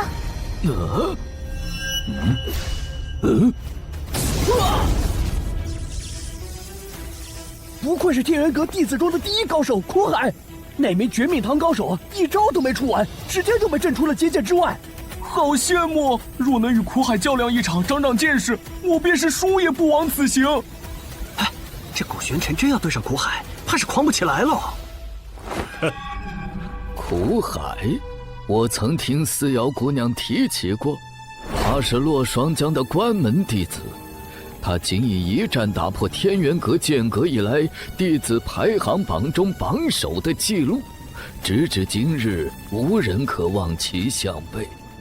苦海这个人我也早有耳闻，只是奇怪，此人如此厉害，关于他的事情传出来的却还没其他人多。苦海甚少出手，极为神秘，但曾有人猜测，在天元阁之内，他真正的实力仅次于洛双江一人之下。哼，难怪。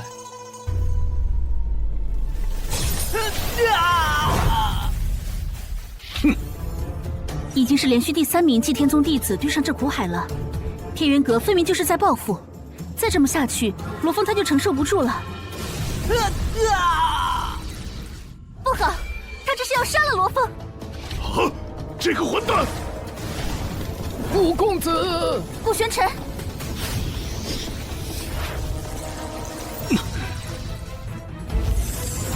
你就是天元阁的第一高手，稀松平常。我承认这个古玄尘是很强没错，但他面对的可是苦海，这下古玄尘怕是嚣张不了多久了。唉，可惜了，好歹也是个午休天才。多师弟，他这是要挑战苦海。古玄尘，我们终于交手了。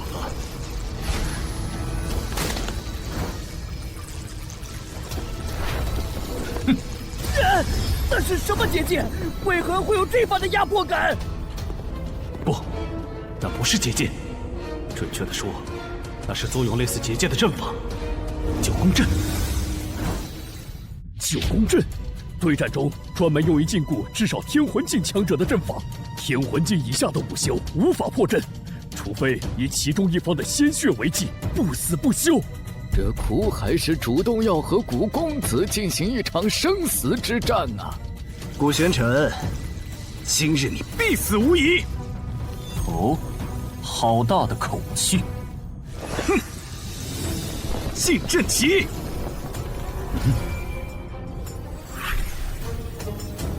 什么？苦海竟然使用了禁阵旗！禁阵旗，那是什么？众所周知，阵法乃是借天地之力而成，一旦天地之力紊乱，便无法成阵。而禁阵旗是一种特殊的存在，本身并没有什么攻击力，但却能在一定程度上搅乱一个空间中的天地之力。哦，这个听起来很厉害的样子。那是自然啦。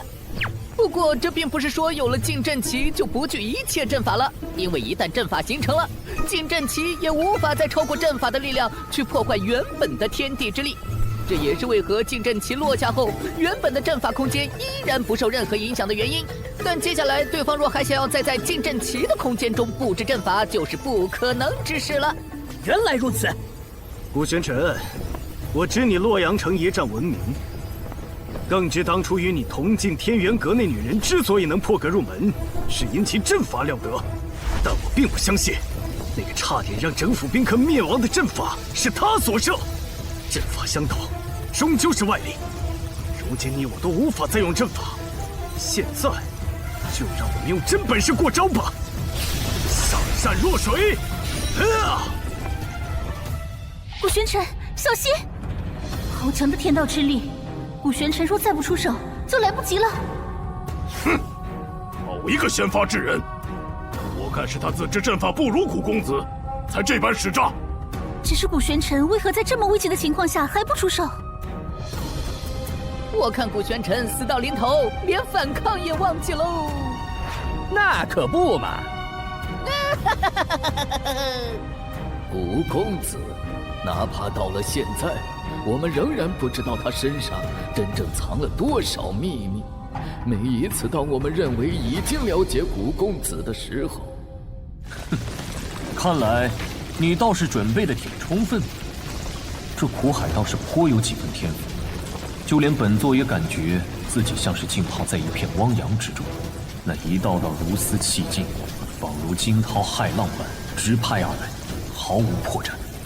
他总是又能轻易打破我们自认为是正确的认知，只可惜，也就不过是仅此而已。无影剑诀，无破绽可循，那本座便以力破之。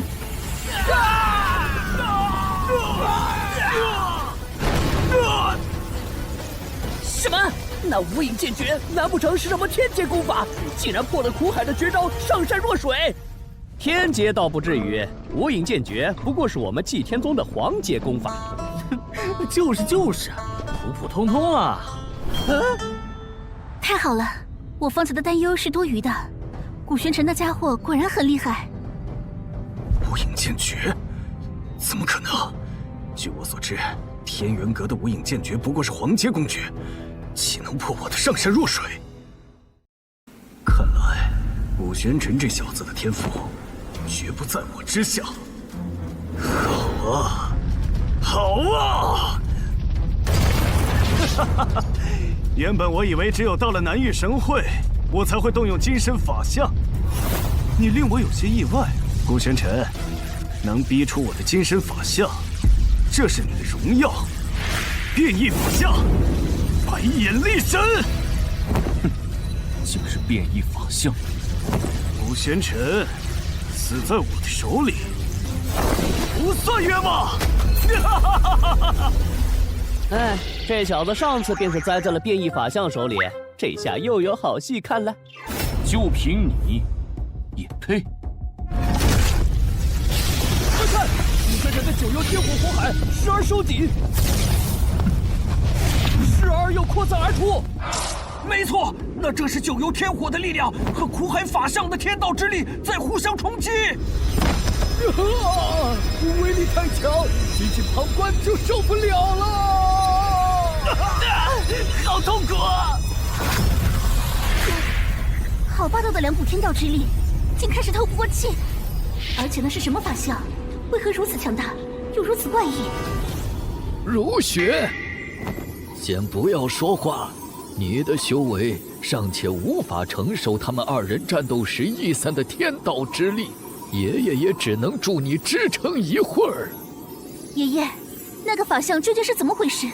为何如此恐怖？没想到这个苦海居然已经练成了变异法相，而且还是白眼力神。相传，白眼力神乃是人类与异族通婚所生，从生下来就无头多眼。他虽从小受尽两族歧视，但在修炼上却有着得天独厚的天赋，一路披荆斩棘，最终踏上了神界巅峰。古玄尘，你想不到吧？我的关门弟子苦海也有变异法相，而且他天赋极佳，当初连我也着实一惊。哼，我虽不知你当初是怎么死而复生的，但这次我定要亲眼看着你神魂俱碎。古玄尘，现在是时候结束这场战斗了。古玄尘，不！公子要输了！坏了！好可怕的一击！这年轻人可惜了。本座的命，天地尚且奈何不得，尔等无己，竟也敢！什么？为什么我突然感受到有无尽的威压，劈天盖地的席卷而来，仿佛将我的每一寸血肉都吞噬殆尽。大人不残，变异法相，星辰天机。什么？爷爷，古玄尘他这是星辰天机图。没想到古公子他竟然练成了星辰天机变异法相。星辰天机图不是号称无上神界4大神物之一吗？竟还有人能修成星辰天机变异法相！我想起来了，3个月前我在洞中闭关之际，便感受到凤凰岭方向处有星辰天机图那强劲的天道之力波动，可待经我寻去，却已遍寻不得。莫非这古玄尘当时就在凤凰岭，在星辰天机图现世之时，正好凝聚金针法相，因受其影响，才悟得这星辰天机变异法相。掌门，上一次星辰天机图现世，引动天地异象才多久？这古玄尘的修炼速度也太恐怖了吧！你觉得他恐怖的只是修炼速度吗？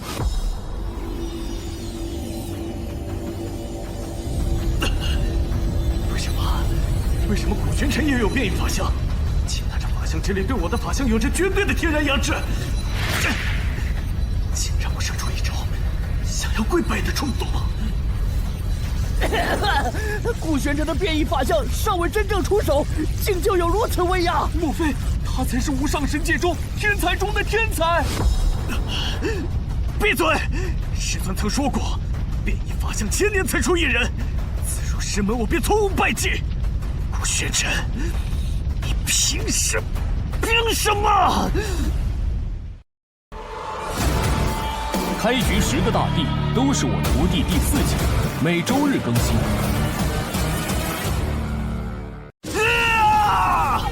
古玄尘，我要你死！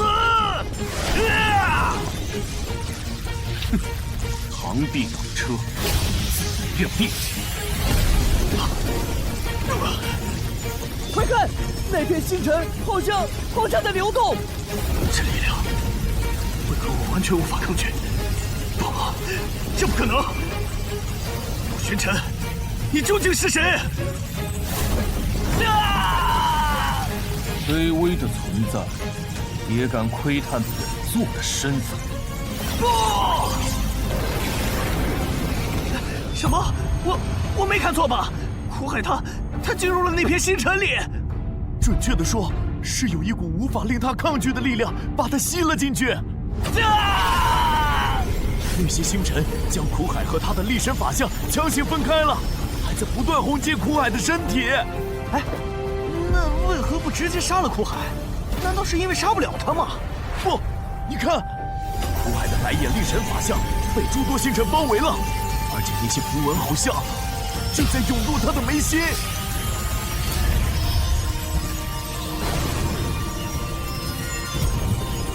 为何这法相似乎与本座有一种心神相连的感觉？好啊，小子，你的星辰天机变异法相果真不同凡响，竟然还可以炼制神兵。原来是在炼制神兵吗？没错，这些符文正是当初真正的星辰天机图分解了天元阁的守山神兵后闪烁过的符文。看来本座的变异法相还承袭了星辰天机图的手段，倒是有趣。苦公子他实在太惊人了！九如神丹，星辰天机变异法相，苦公子的来历，或许这不是我们该好奇的。苦海他真的死了？是啊，原本趁着这次南域神会，苦海他说不准能够把天元阁带入另一个新的辉煌。苦海，自从他表现出过人的天赋，天元阁可就对他倾注了所有能给予的力量啊！没想到他居然死得那么彻底，甚至连他的力神法相都被古玄尘吞噬，炼制成了神兵。苦海，古玄尘，好大的胆子！我拿下他！这是不神结界！洛阁主，你这是何意？洛霜江，天元阁弟子不敌而亡，你现在也要对我们祭天宗弟子，对如今我们松州在神会最大的希望出手？你是要开启宗门战吗？何意？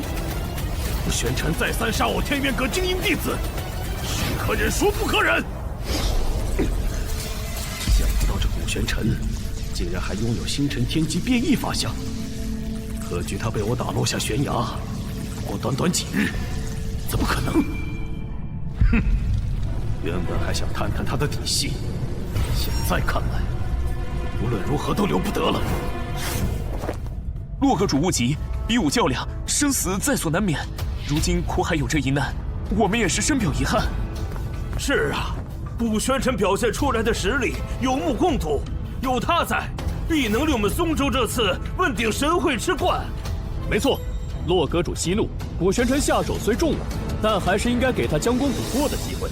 退一万步说，就算要处罚古玄尘，不如等到南域神会以后吧。还请洛阁主以大局为重。这洛霜江果真虚伪至极，分明就是想借由头杀古玄尘，现在才露出狐狸尾巴。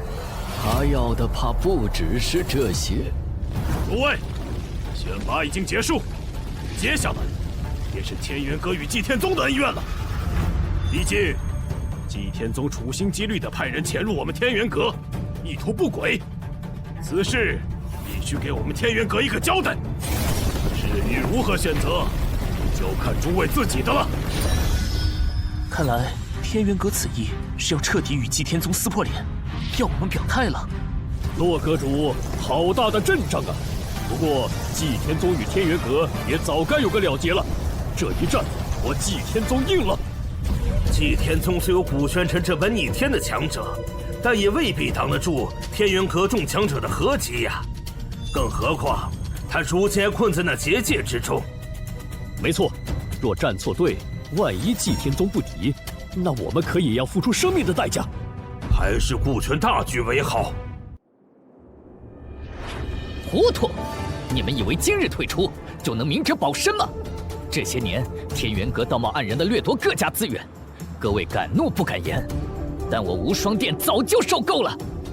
天元阁纵然是松州之首，但是在此之前，谁能想到幸谷的后生居然有击杀苦海的实力？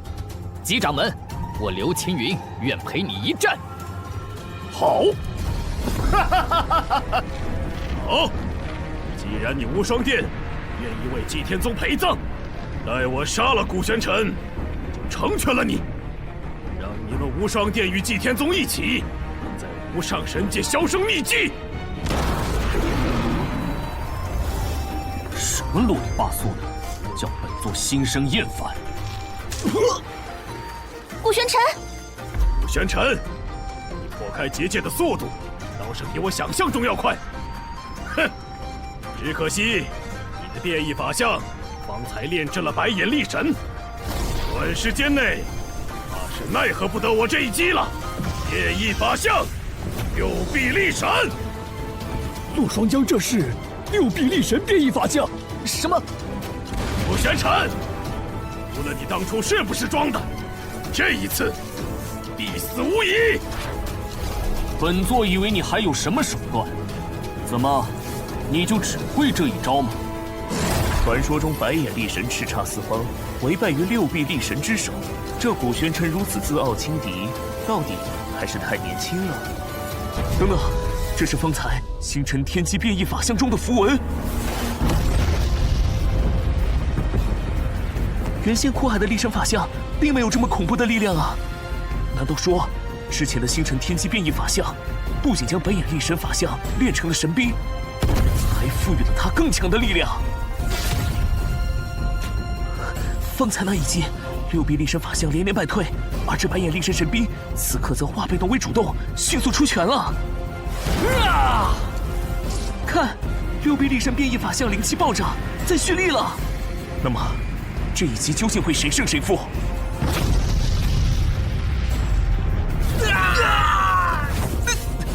好霸道的星辰之力！这就是星辰天机变异法相的手段吗？这也太恐怖了！喂！可恶！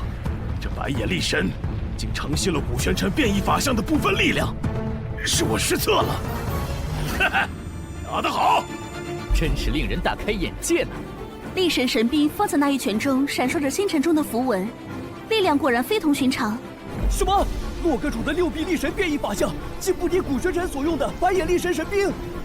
是啊，更何况这古玄尘尚且还没动用他的星辰天机变异法相，难不成天人阁当真气数已尽？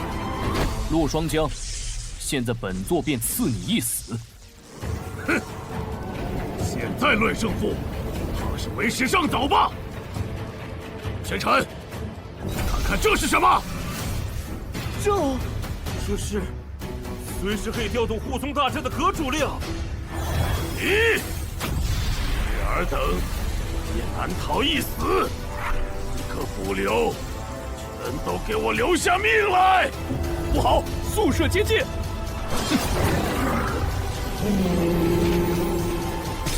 洛双江为了杀你，竟然用上了阁主令。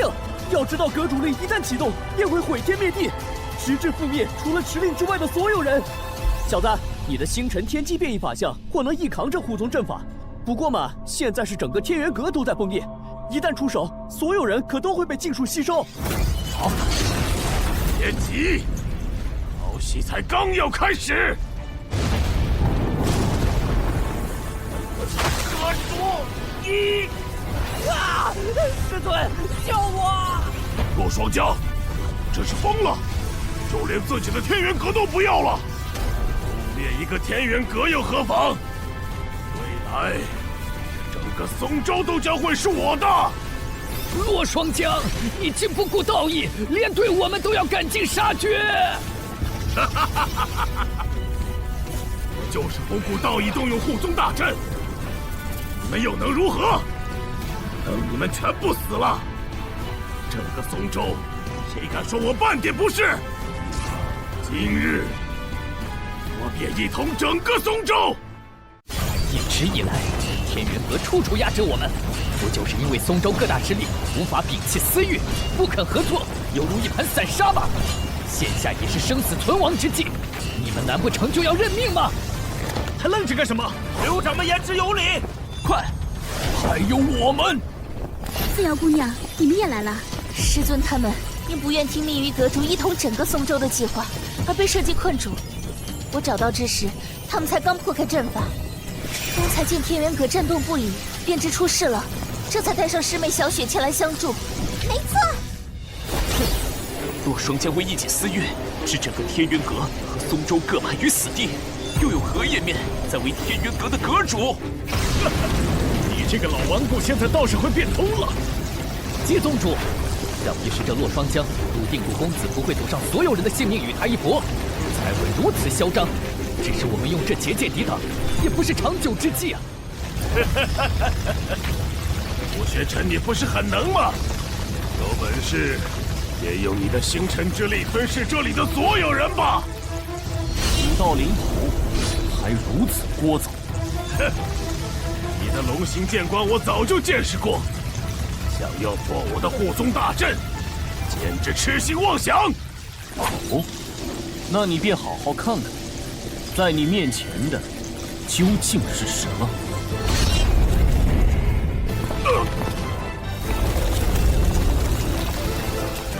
怎么可能？这是传说中的龙祖真身！龙祖真身现世了！顾玄尘，你放过我！只要你放过我，我就停下。这松州之主的位置，我可以让给你。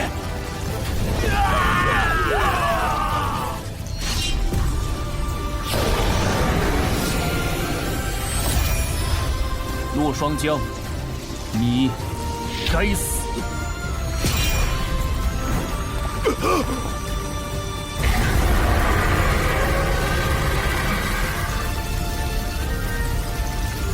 快看，雷霆和火海被龙力粉碎成了火星！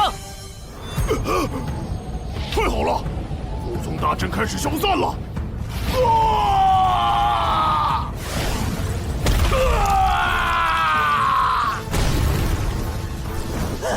得救了，是古玄尘救了我们。宗主，天元阁余孽皆已束手就擒，带上来。是。顾公子，我本无意与你为敌，是被洛霜江所逼迫的。对了，我知道洛霜江的藏宝处，愿以此换我一条命。至于其他人，任凭顾公子你处置。你这是什么意思？顾公子，你若能饶我一命，我愿将所有天元阁的公爵悉数奉上，其他人任凭你处置。顾公子，我也是，我愿做你们天元阁新的阁主。真是精彩！这几个平时趾高气扬的老家伙，还有今日。这些人若不是他们助纣为虐，怎么会有这么多人无辜丧命？现在居然还只想自保，真是厚脸皮！妖姐姐，他们这么过分，你拦我干什么呀？小雪，古公子自会处置。哦，你们当真愿意投靠本座？顾公子，我是真心愿意投诚的。是啊，是啊，只有顾公子你能放过我。洛霜江的藏宝处，那可不知有多少珍宝，这条件也太诱人了吧！而且天元阁好歹也是松州之首，公爵藏书自是1等1的，价值远胜珍宝。是啊，古玄尘再强，岂会嫌宝贝多？更何况还能撞个阁主当的。这古公子虽是英雄，但毕竟年少，钱财权势唾手可得，若有动摇，倒也难免。顾玄尘，你不是答应放了我们吗？是啊，难道你不想要那些宝贝了吗？本座何时允诺要放过你们？手下败将，也配与本座谈条件？什么？既然要说的都已经说完了，那现在本座便赐你们一死。今日这番几经大战，又刚破了洛霜江的护宗大阵，这古玄尘未经调息，竟还能使出如此纯正强劲的天道之力。这古玄尘未经调息，竟还能使出如此纯正强劲的天道之力。他们都死了。这一场便要了几个天元阁峰主和长老的命，这古玄尘的实力实在是太可怕了。咎由自取，死不足惜。古公子，那些天元阁的弟子，您打算如何惩处？至于他们，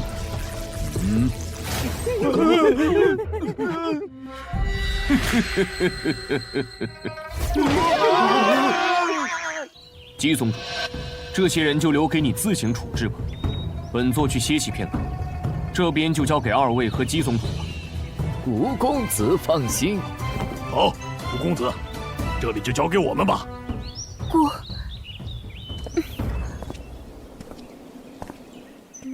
说来，如雪似乎变得很关注古公子。今日古公子与人对战之时，更是十分担忧。奇怪，他什么时候和古公子关系这么好了？等等，如雪这孩子，莫非是对古公子？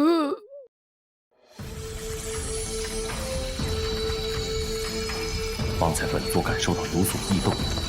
没想到竟是星辰天机图，在不知何时又吸收了洛霜江的变异法相，同先前的白眼力神法相一般。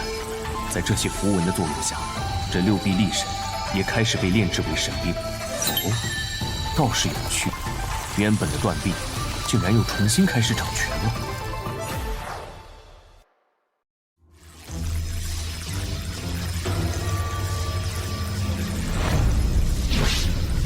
对了，既然星辰天机图早便吸收了这六臂力神，为何现在才开始炼制？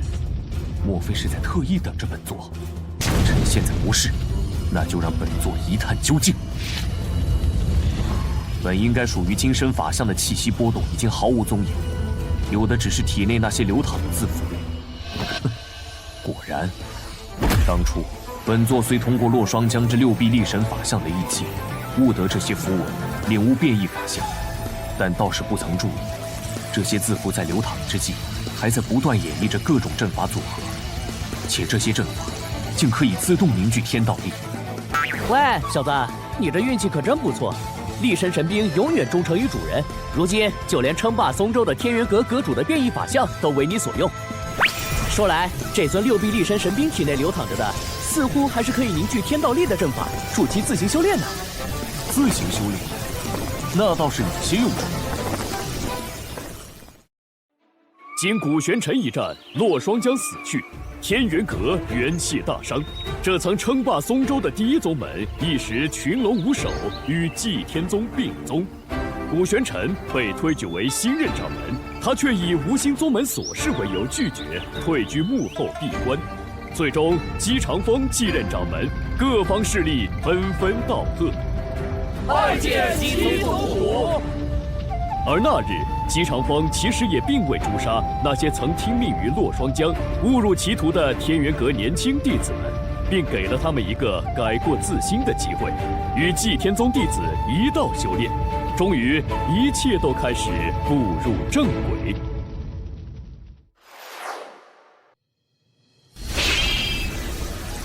星辰天机图，乃是无上神界四大神物之一。那日，松州众人虽以为本座是偶得机缘，悟出星辰天机变异法相，但再暴露于人前，也不免会有人猜测本座身怀星辰天机图，若引起一些蝼蚁窥视，甚是麻烦。这几日，本座已让这六臂力神吸纳了原先的白眼力神，自行修炼提升，果然有所长进。如此一来，若是作为本座的金身法相代为露面，倒也不算是丢本座的人。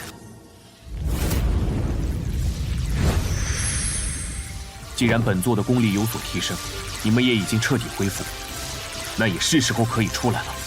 去！不愧是师尊，这几日里我的修为可比起之前更高了。没错，有了师尊的反哺，我的功力也提升了。多谢师尊。你可总算是想起我们来了。什么呀？你这么说，倒是显得我们一直在想着这家伙。主人，这次是不是终于要带我们闯到这无上神界了？你们暂且留在这里。怎么？古公子可是另有安排？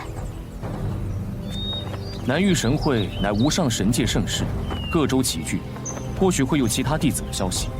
本座决定借松州之名前往打探消息。原本本座也想带着你们，但此去凶险不定，前世未知。更何况如今二宗合并，此处不乏诸多对修炼大有裨益的珍品宝器、工具宝典。你们与其跟着本座，倒不如在此博采众长，势必会更有助于突破。可是小萌舍不得主人。是啊，师尊，这一别又不知道什么时候可以再相见了。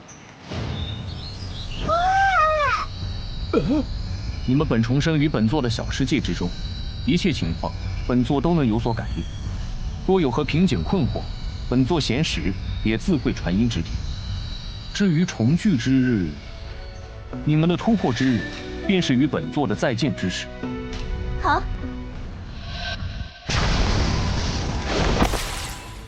见过顾师兄。顾公子，你来了。顾公子，有资格参加南域神会的年轻一辈都已经在这里了，你看看要留下哪些人？此事你们自行决定吧，届时与本座会合即可。啊，你要走？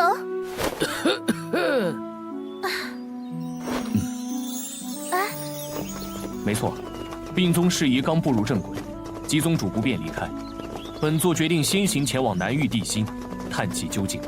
原来如此。顾玄尘，那你何日离开？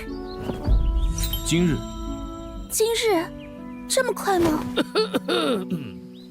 从松州方向进入地心区域，顾公子想必是会经过青龙州了。青龙州？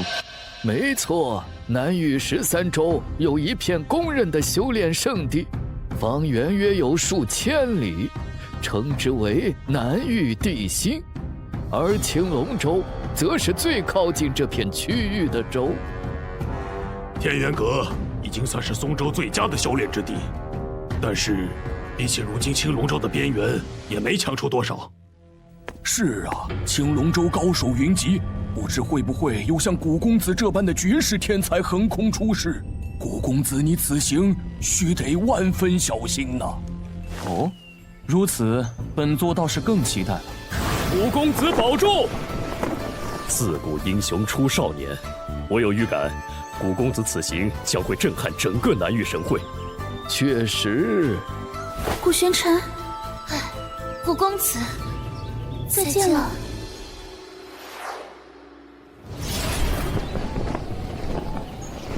瞧一瞧，看一看嘞，刚出炉的大饼，热乎乎嘞！哎，客官，您里边请。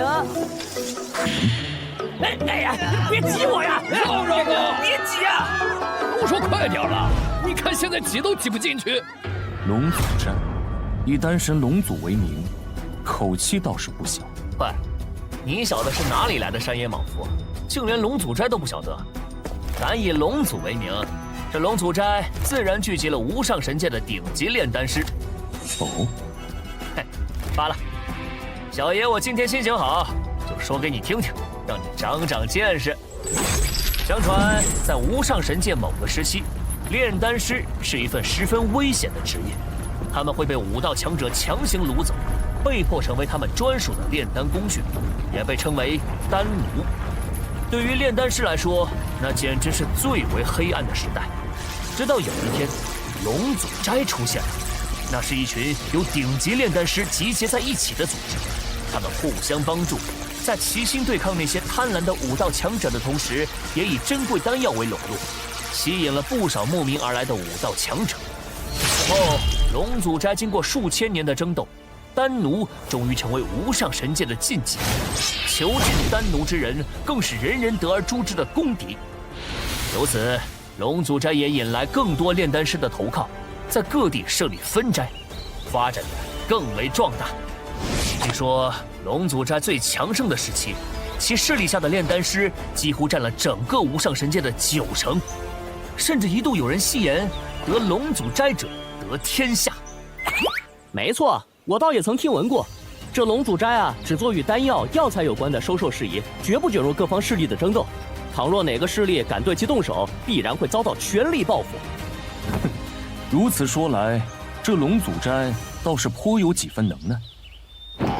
挤什么挤？这地都要被你们踩烂了！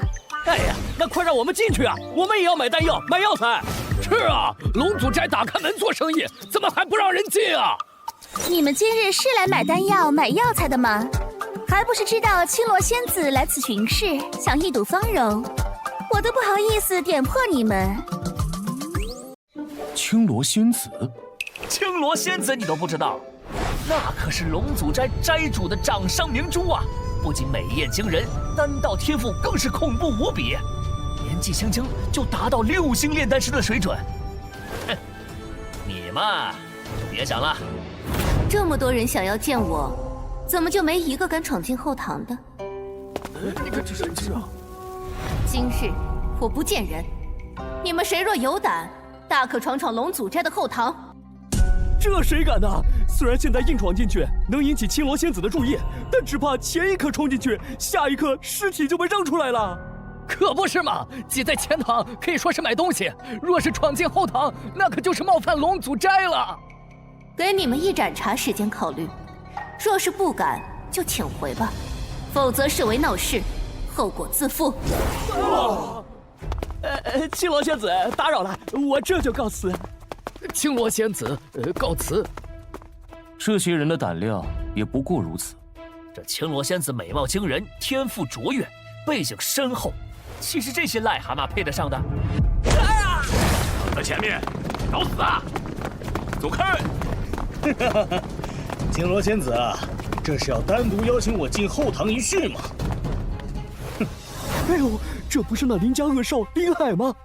是啊，他可是咱们天元城最不好招惹的人之一，还是赶紧躲开些。可好久没见过这么嚣张的家伙了，莫非真有几分能耐？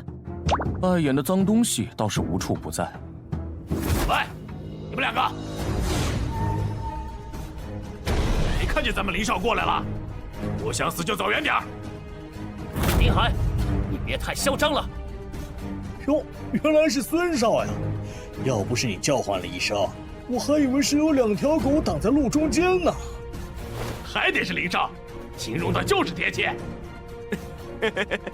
这孙狗一看就是怂货，不知道从哪儿找了条外来狗，才敢和我们林少叫板。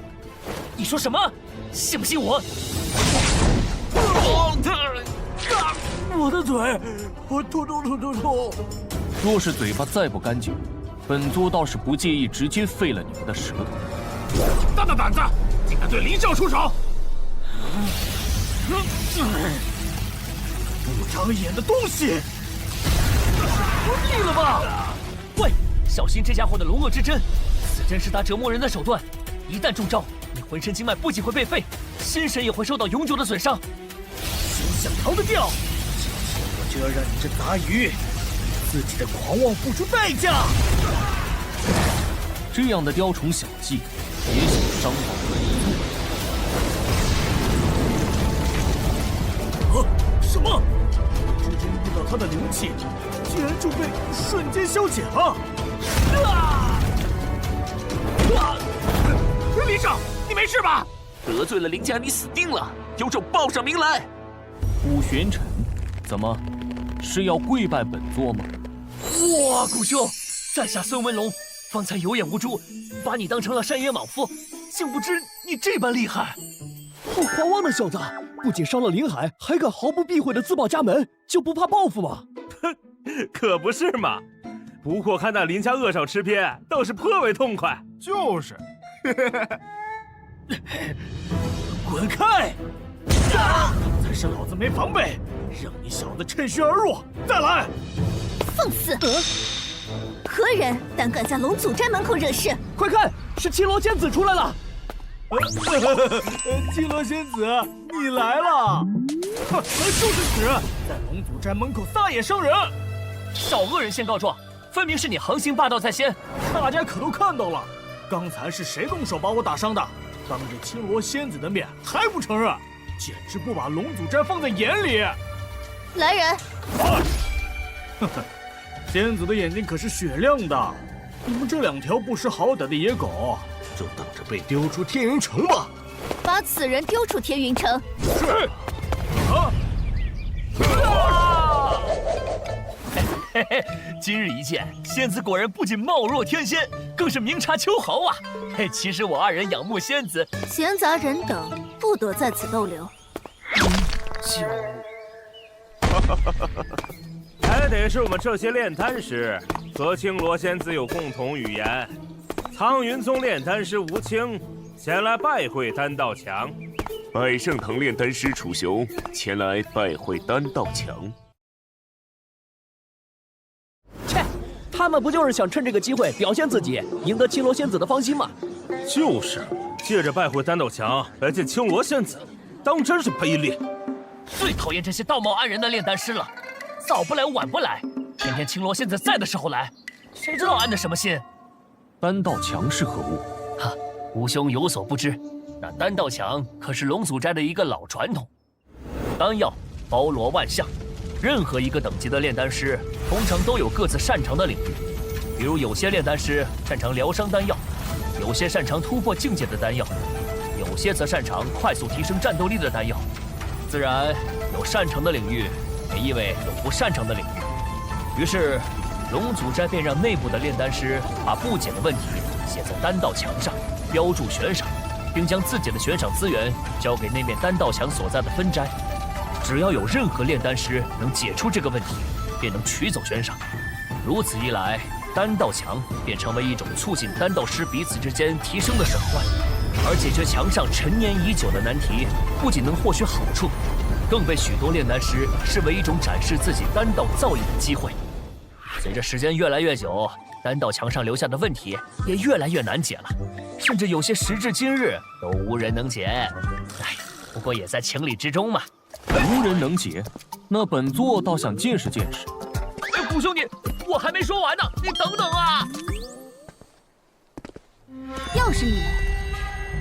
刚才青罗仙子说的还不够清楚吗？你们也想被丢出天云城？不，是我这位兄台他走错了，我们现在马上就……丹道强在何处？你也是来挑战丹道强的炼丹师？你是何时在龙祖斋注册凭心的？可有星级凭证？并无。没有来捣什么乱？我看你什么都不懂，就是来找麻烦的。来人！顾兄，你要挑战丹道强，还得先通过龙祖斋龙珠的凭星考核，至少获取1星级的凭证才可以。2升龙吟是个通过盘龙珠考核的2星炼丹师。我还有事要忙，今日算你们走运。识相的话就赶紧走吧。送客。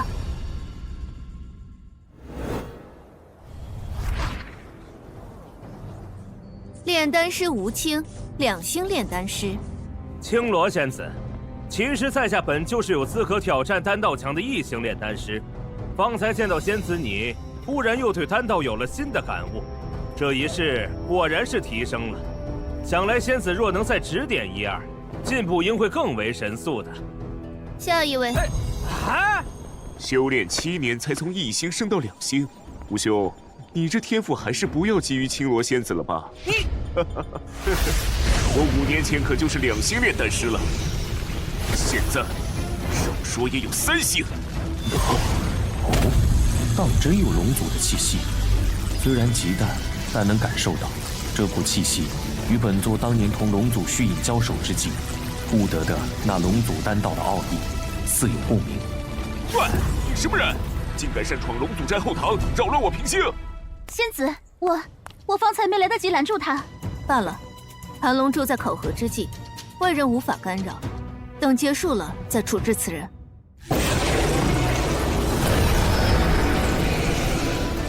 哦，他竟然过关了！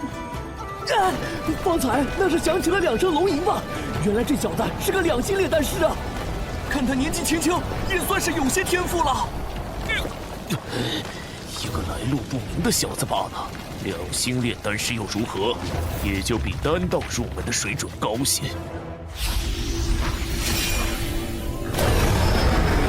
等等，第3声龙吟，难道说他已经是3星炼丹师了？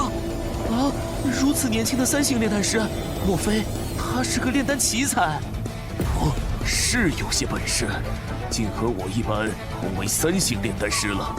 不过这也证明不了什么，毕竟有的是自以为天赋高的人，但最终还是止步于3星罢了。不，方才那3声龙吟甚是高亢嘹亮，像是有一股浩瀚的气息瞬间弥漫开来，我还从未有过如此感受。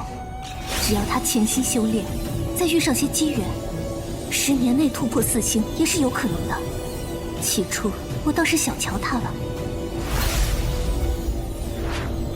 奇怪，考核既已完成，为何盘龙柱的屏障还未消散？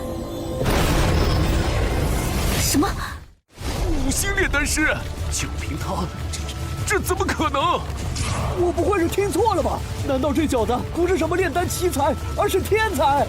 是啊，我记得此处分斋的岩斋主当初也是5龙齐名。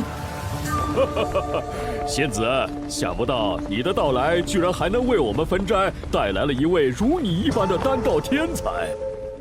岩斋主，你来了。仙子，此人是谁？方才我听见5声龙吟，实在是太不可思议了。这我也不清楚，看此人应非天云城之人，他擅闯后堂，原先我还以为是来闹事的。你作为年轻一辈里的丹道天才，当年引起6龙齐名的那一幕，我至今还记忆犹新呢。而这后生如此年轻，5龙齐名，应也就仅次于你了。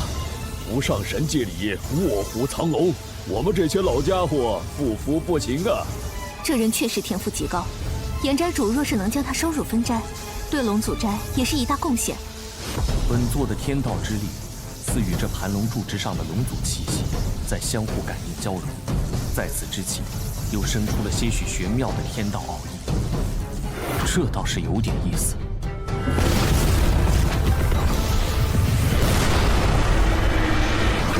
什么？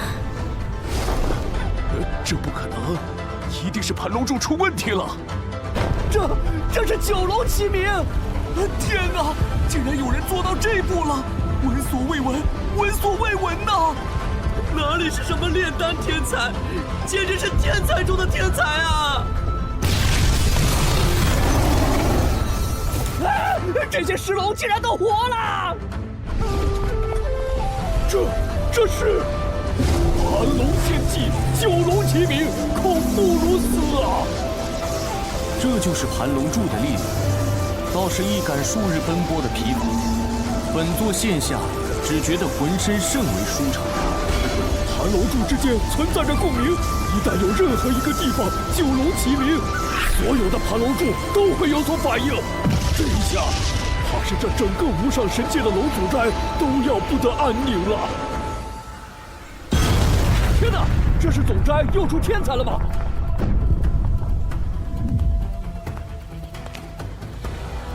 立刻传讯各地分斋，是哪里出了9龙天才，速速报来。是。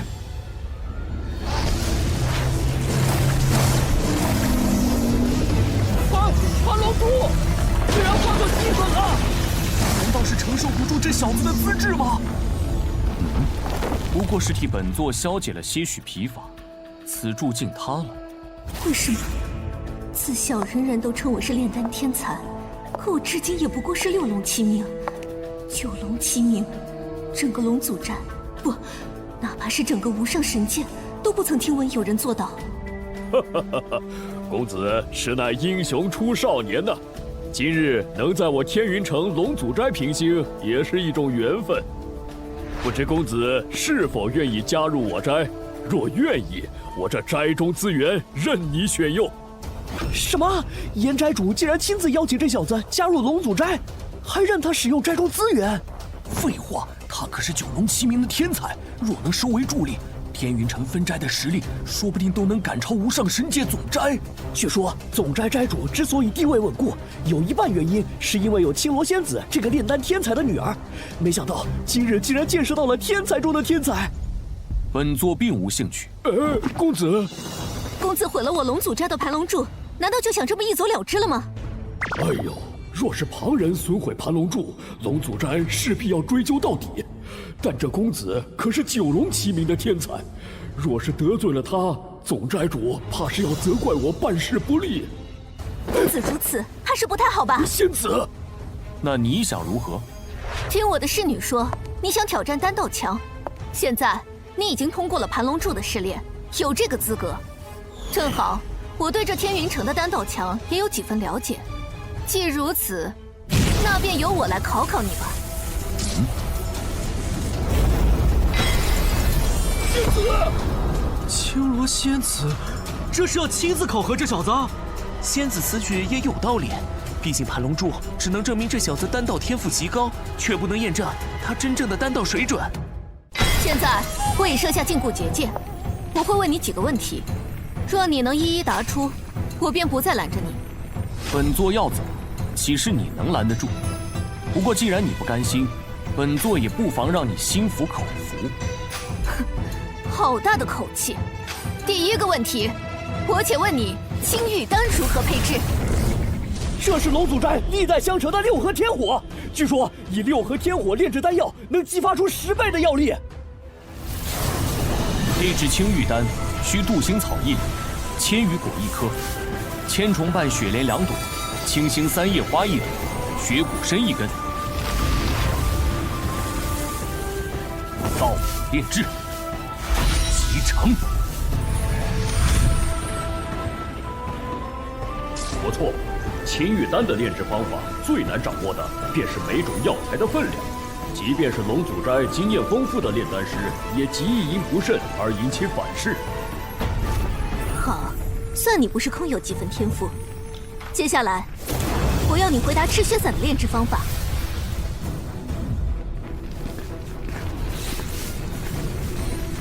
如何？你的问题就只有这些了？原来是这样，难怪我在用血鱼参炼制回天丹的时候，总是会破坏药力。经过方才的解惑，我也明白了为何炼制百灵丹只能在第3天完成，不能早1天，也不能晚1天。竟然都难不倒他。说起来，七罗仙子从丹药的炼制方法到炼制原理，都问了几10个问题了，还没结束吗？是啊，我记得目前天云城丹道墙上的遗留问题也就这些了吧？仙子，停下吧！你已经输了。不，我没有输，我还有最后一个问题，你敢不敢和我赌？赌？没错，若是我赢了，你便得留在龙祖斋，让我差遣；反之，若是你赢了，我便甘愿为奴为婢，做你的侍女，听你吩咐。什么？青罗仙子为了赢这小子，竟然下这么大的赌注？一向听闻青罗仙子最是清冷淡然，今日这是怎么了？仙子，万万不可呀！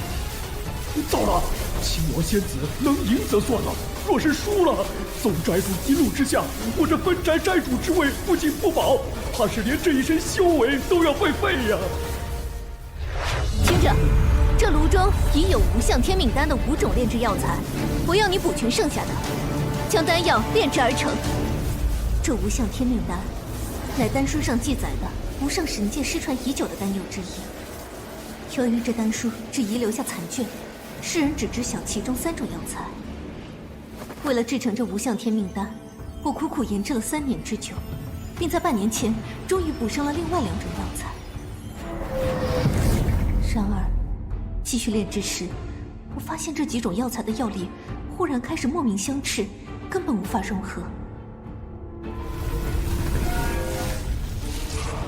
哦，这里面的是幽香天心花、龙银果、紫甘灵芝、赤炎曼陀罗和仙兰叶。无相天命丹，此丹的配方早已失传，没想到这青罗仙子竟已将其补到了5种。哎，等等，这怕是补错了吧？这5种药材根本就无法融合嘛！他补的并没有问题。喂，连药材都无法融合，怎么可能？这还不简单？这是龙之草。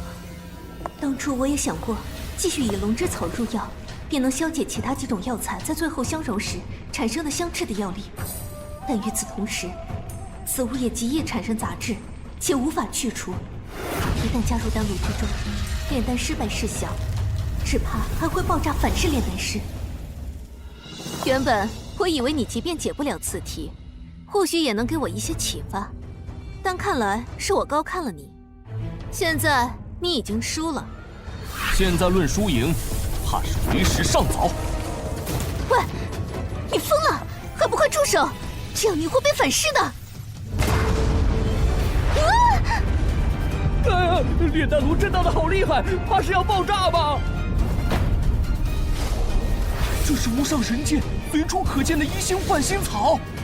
幻星草哪算什么炼丹灵草？不过是能用来辅助入药，治些普通外伤。看来他这是怕输在最后一局，病急乱投医了。奇怪，这小子明明在丹道上天赋异禀，方才又解出了丹道墙上所有的问题，如此低级的错误怎么会犯？不应该呀。不过也好，若是青罗仙子输了，总寨主来兴师问罪，我更担待不起。等等，莫非幻星草的作用并非是用于提升药力，而是用来中和杂质的？你们快看！什么？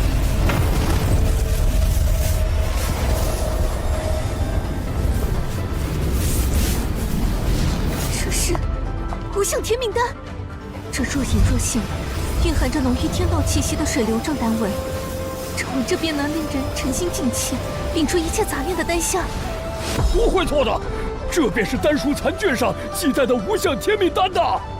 天哪，今天这是什么运气，竟然让我亲眼看见了失传已久的无相天命丹！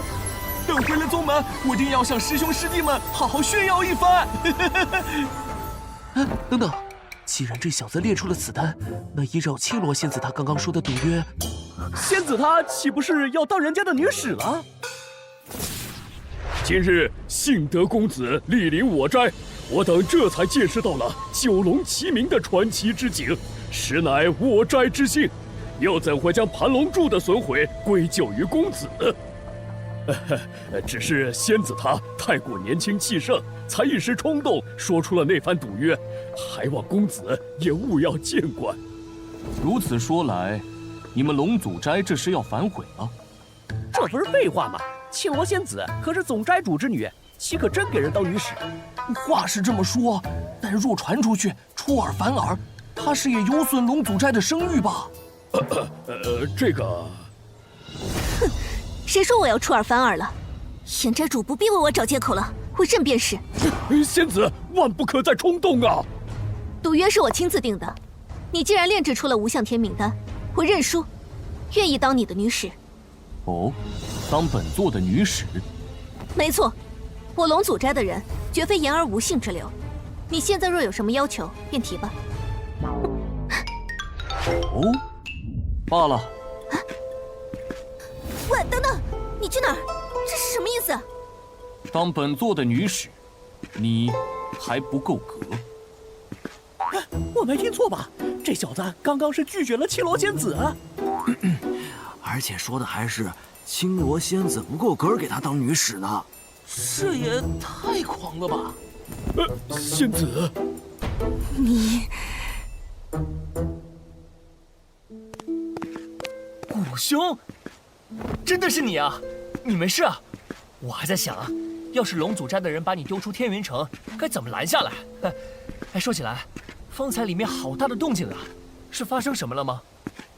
你在此处等本座，有事？哎呦，这不就见外啦！不知古兄有没有时间？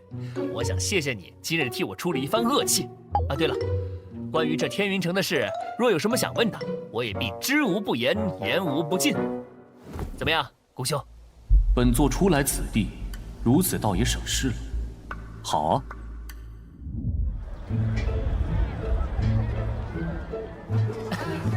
来，古兄，这边请。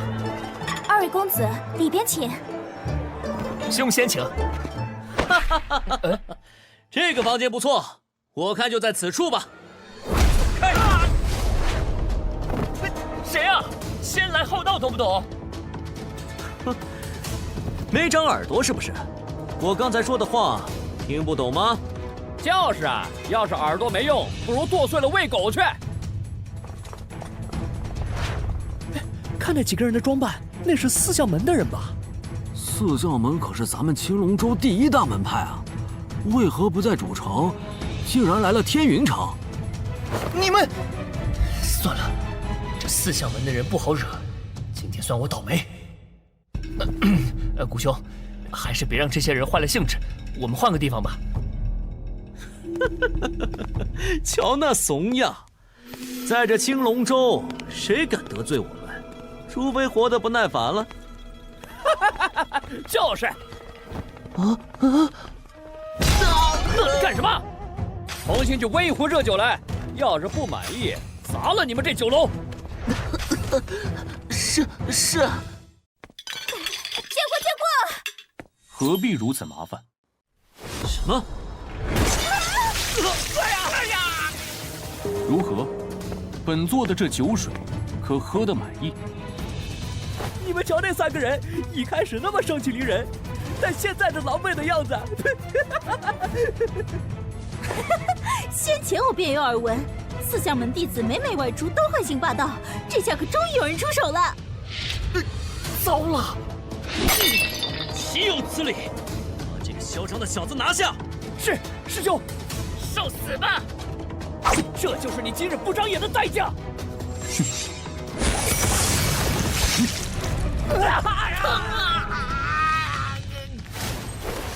快看，这2人似乎都被割掉了一只耳朵。我记得他们先前还威胁要剁了别人的耳朵呢。这现世报来得可真快啊！不过是请喝了几杯酒水，何必行此大礼？但你2人既如此诚心，本座便已笑纳了。这也太好笑了吧！我也忍不住了。顾兄，还得是你啊！2个废物！臭小子，竟敢戏弄我们4相门的人！今日我就要你求生不得，求死不能！哎，这天道之力怎么在不断变换？未免也太过不稳了吧？是啊，不，这些不断变换的天道之力看似不稳，却隐隐透出一股极强的威压，就像是湖泊中隐藏着的危机四伏的水下暗流。据说4相门中有一公爵，便是专修此道。莫非？顾兄，快躲开！这是烽火雷电天罡诀，专克强者。一旦先被这风困住，浑身的天道之力便会无法施展。算你有几分见识，不过现在想救他，晚了。风，顾兄，小子，你已经被困住了。那种想使天道之力，却像一拳打在棉花上一样无法施展的感觉，很痛苦吧？好，接下来。现在让你尝尝自觉的威力吧！烽火雷电，快看，这火在风的加持下猛地增大了。这么大的火，怕是……哎呀，怕是要把那小子的骨头都烧成灰了吧？把区区一个狂妄小子烧成灰，又有什么稀奇的？此火乃是取自我4相门历代丹峰长老承袭的丹炉清明炉中，这炉火燃烧了几百年都不曾熄灭，对灵魂亦有腐蚀的作用。被焚烧的人会无比清晰地感受到身体与肉体的双重痛苦，一心求死，而且这种求生不得、求死不能的折磨，能持续足足1炷香的时间，直至人神魂俱灭。好恐怖的功法！顾兄，我来助你！什么东西也想救人，丧了老子的脚！小子，要是你以为仅仅如此，那可就大错特错了。现在我便再赏你一道雷诀，叫你烈火焚身之际，好好感受什么叫经脉尽碎，如此也算是死得其所了。哎，这就是得罪4相门的下场。等等，那是什么？什么情况？难道是我的烽火雷电天罡诀又升级了？好像有什么东西出来了！好刺眼啊！快看，那小子竟未伤分毫！就这点本事，看来今日也无法尽兴。方才的火给本座挠痒都嫌不够。这怎么可能？他不仅没死，竟然还破了我的烽火雷电天罡诀！什么不入流的招数，也配在本座面前现？这是什么火？是黑色的，为何明明不曾见过？但这威压，竟然让我莫名喘不过气来！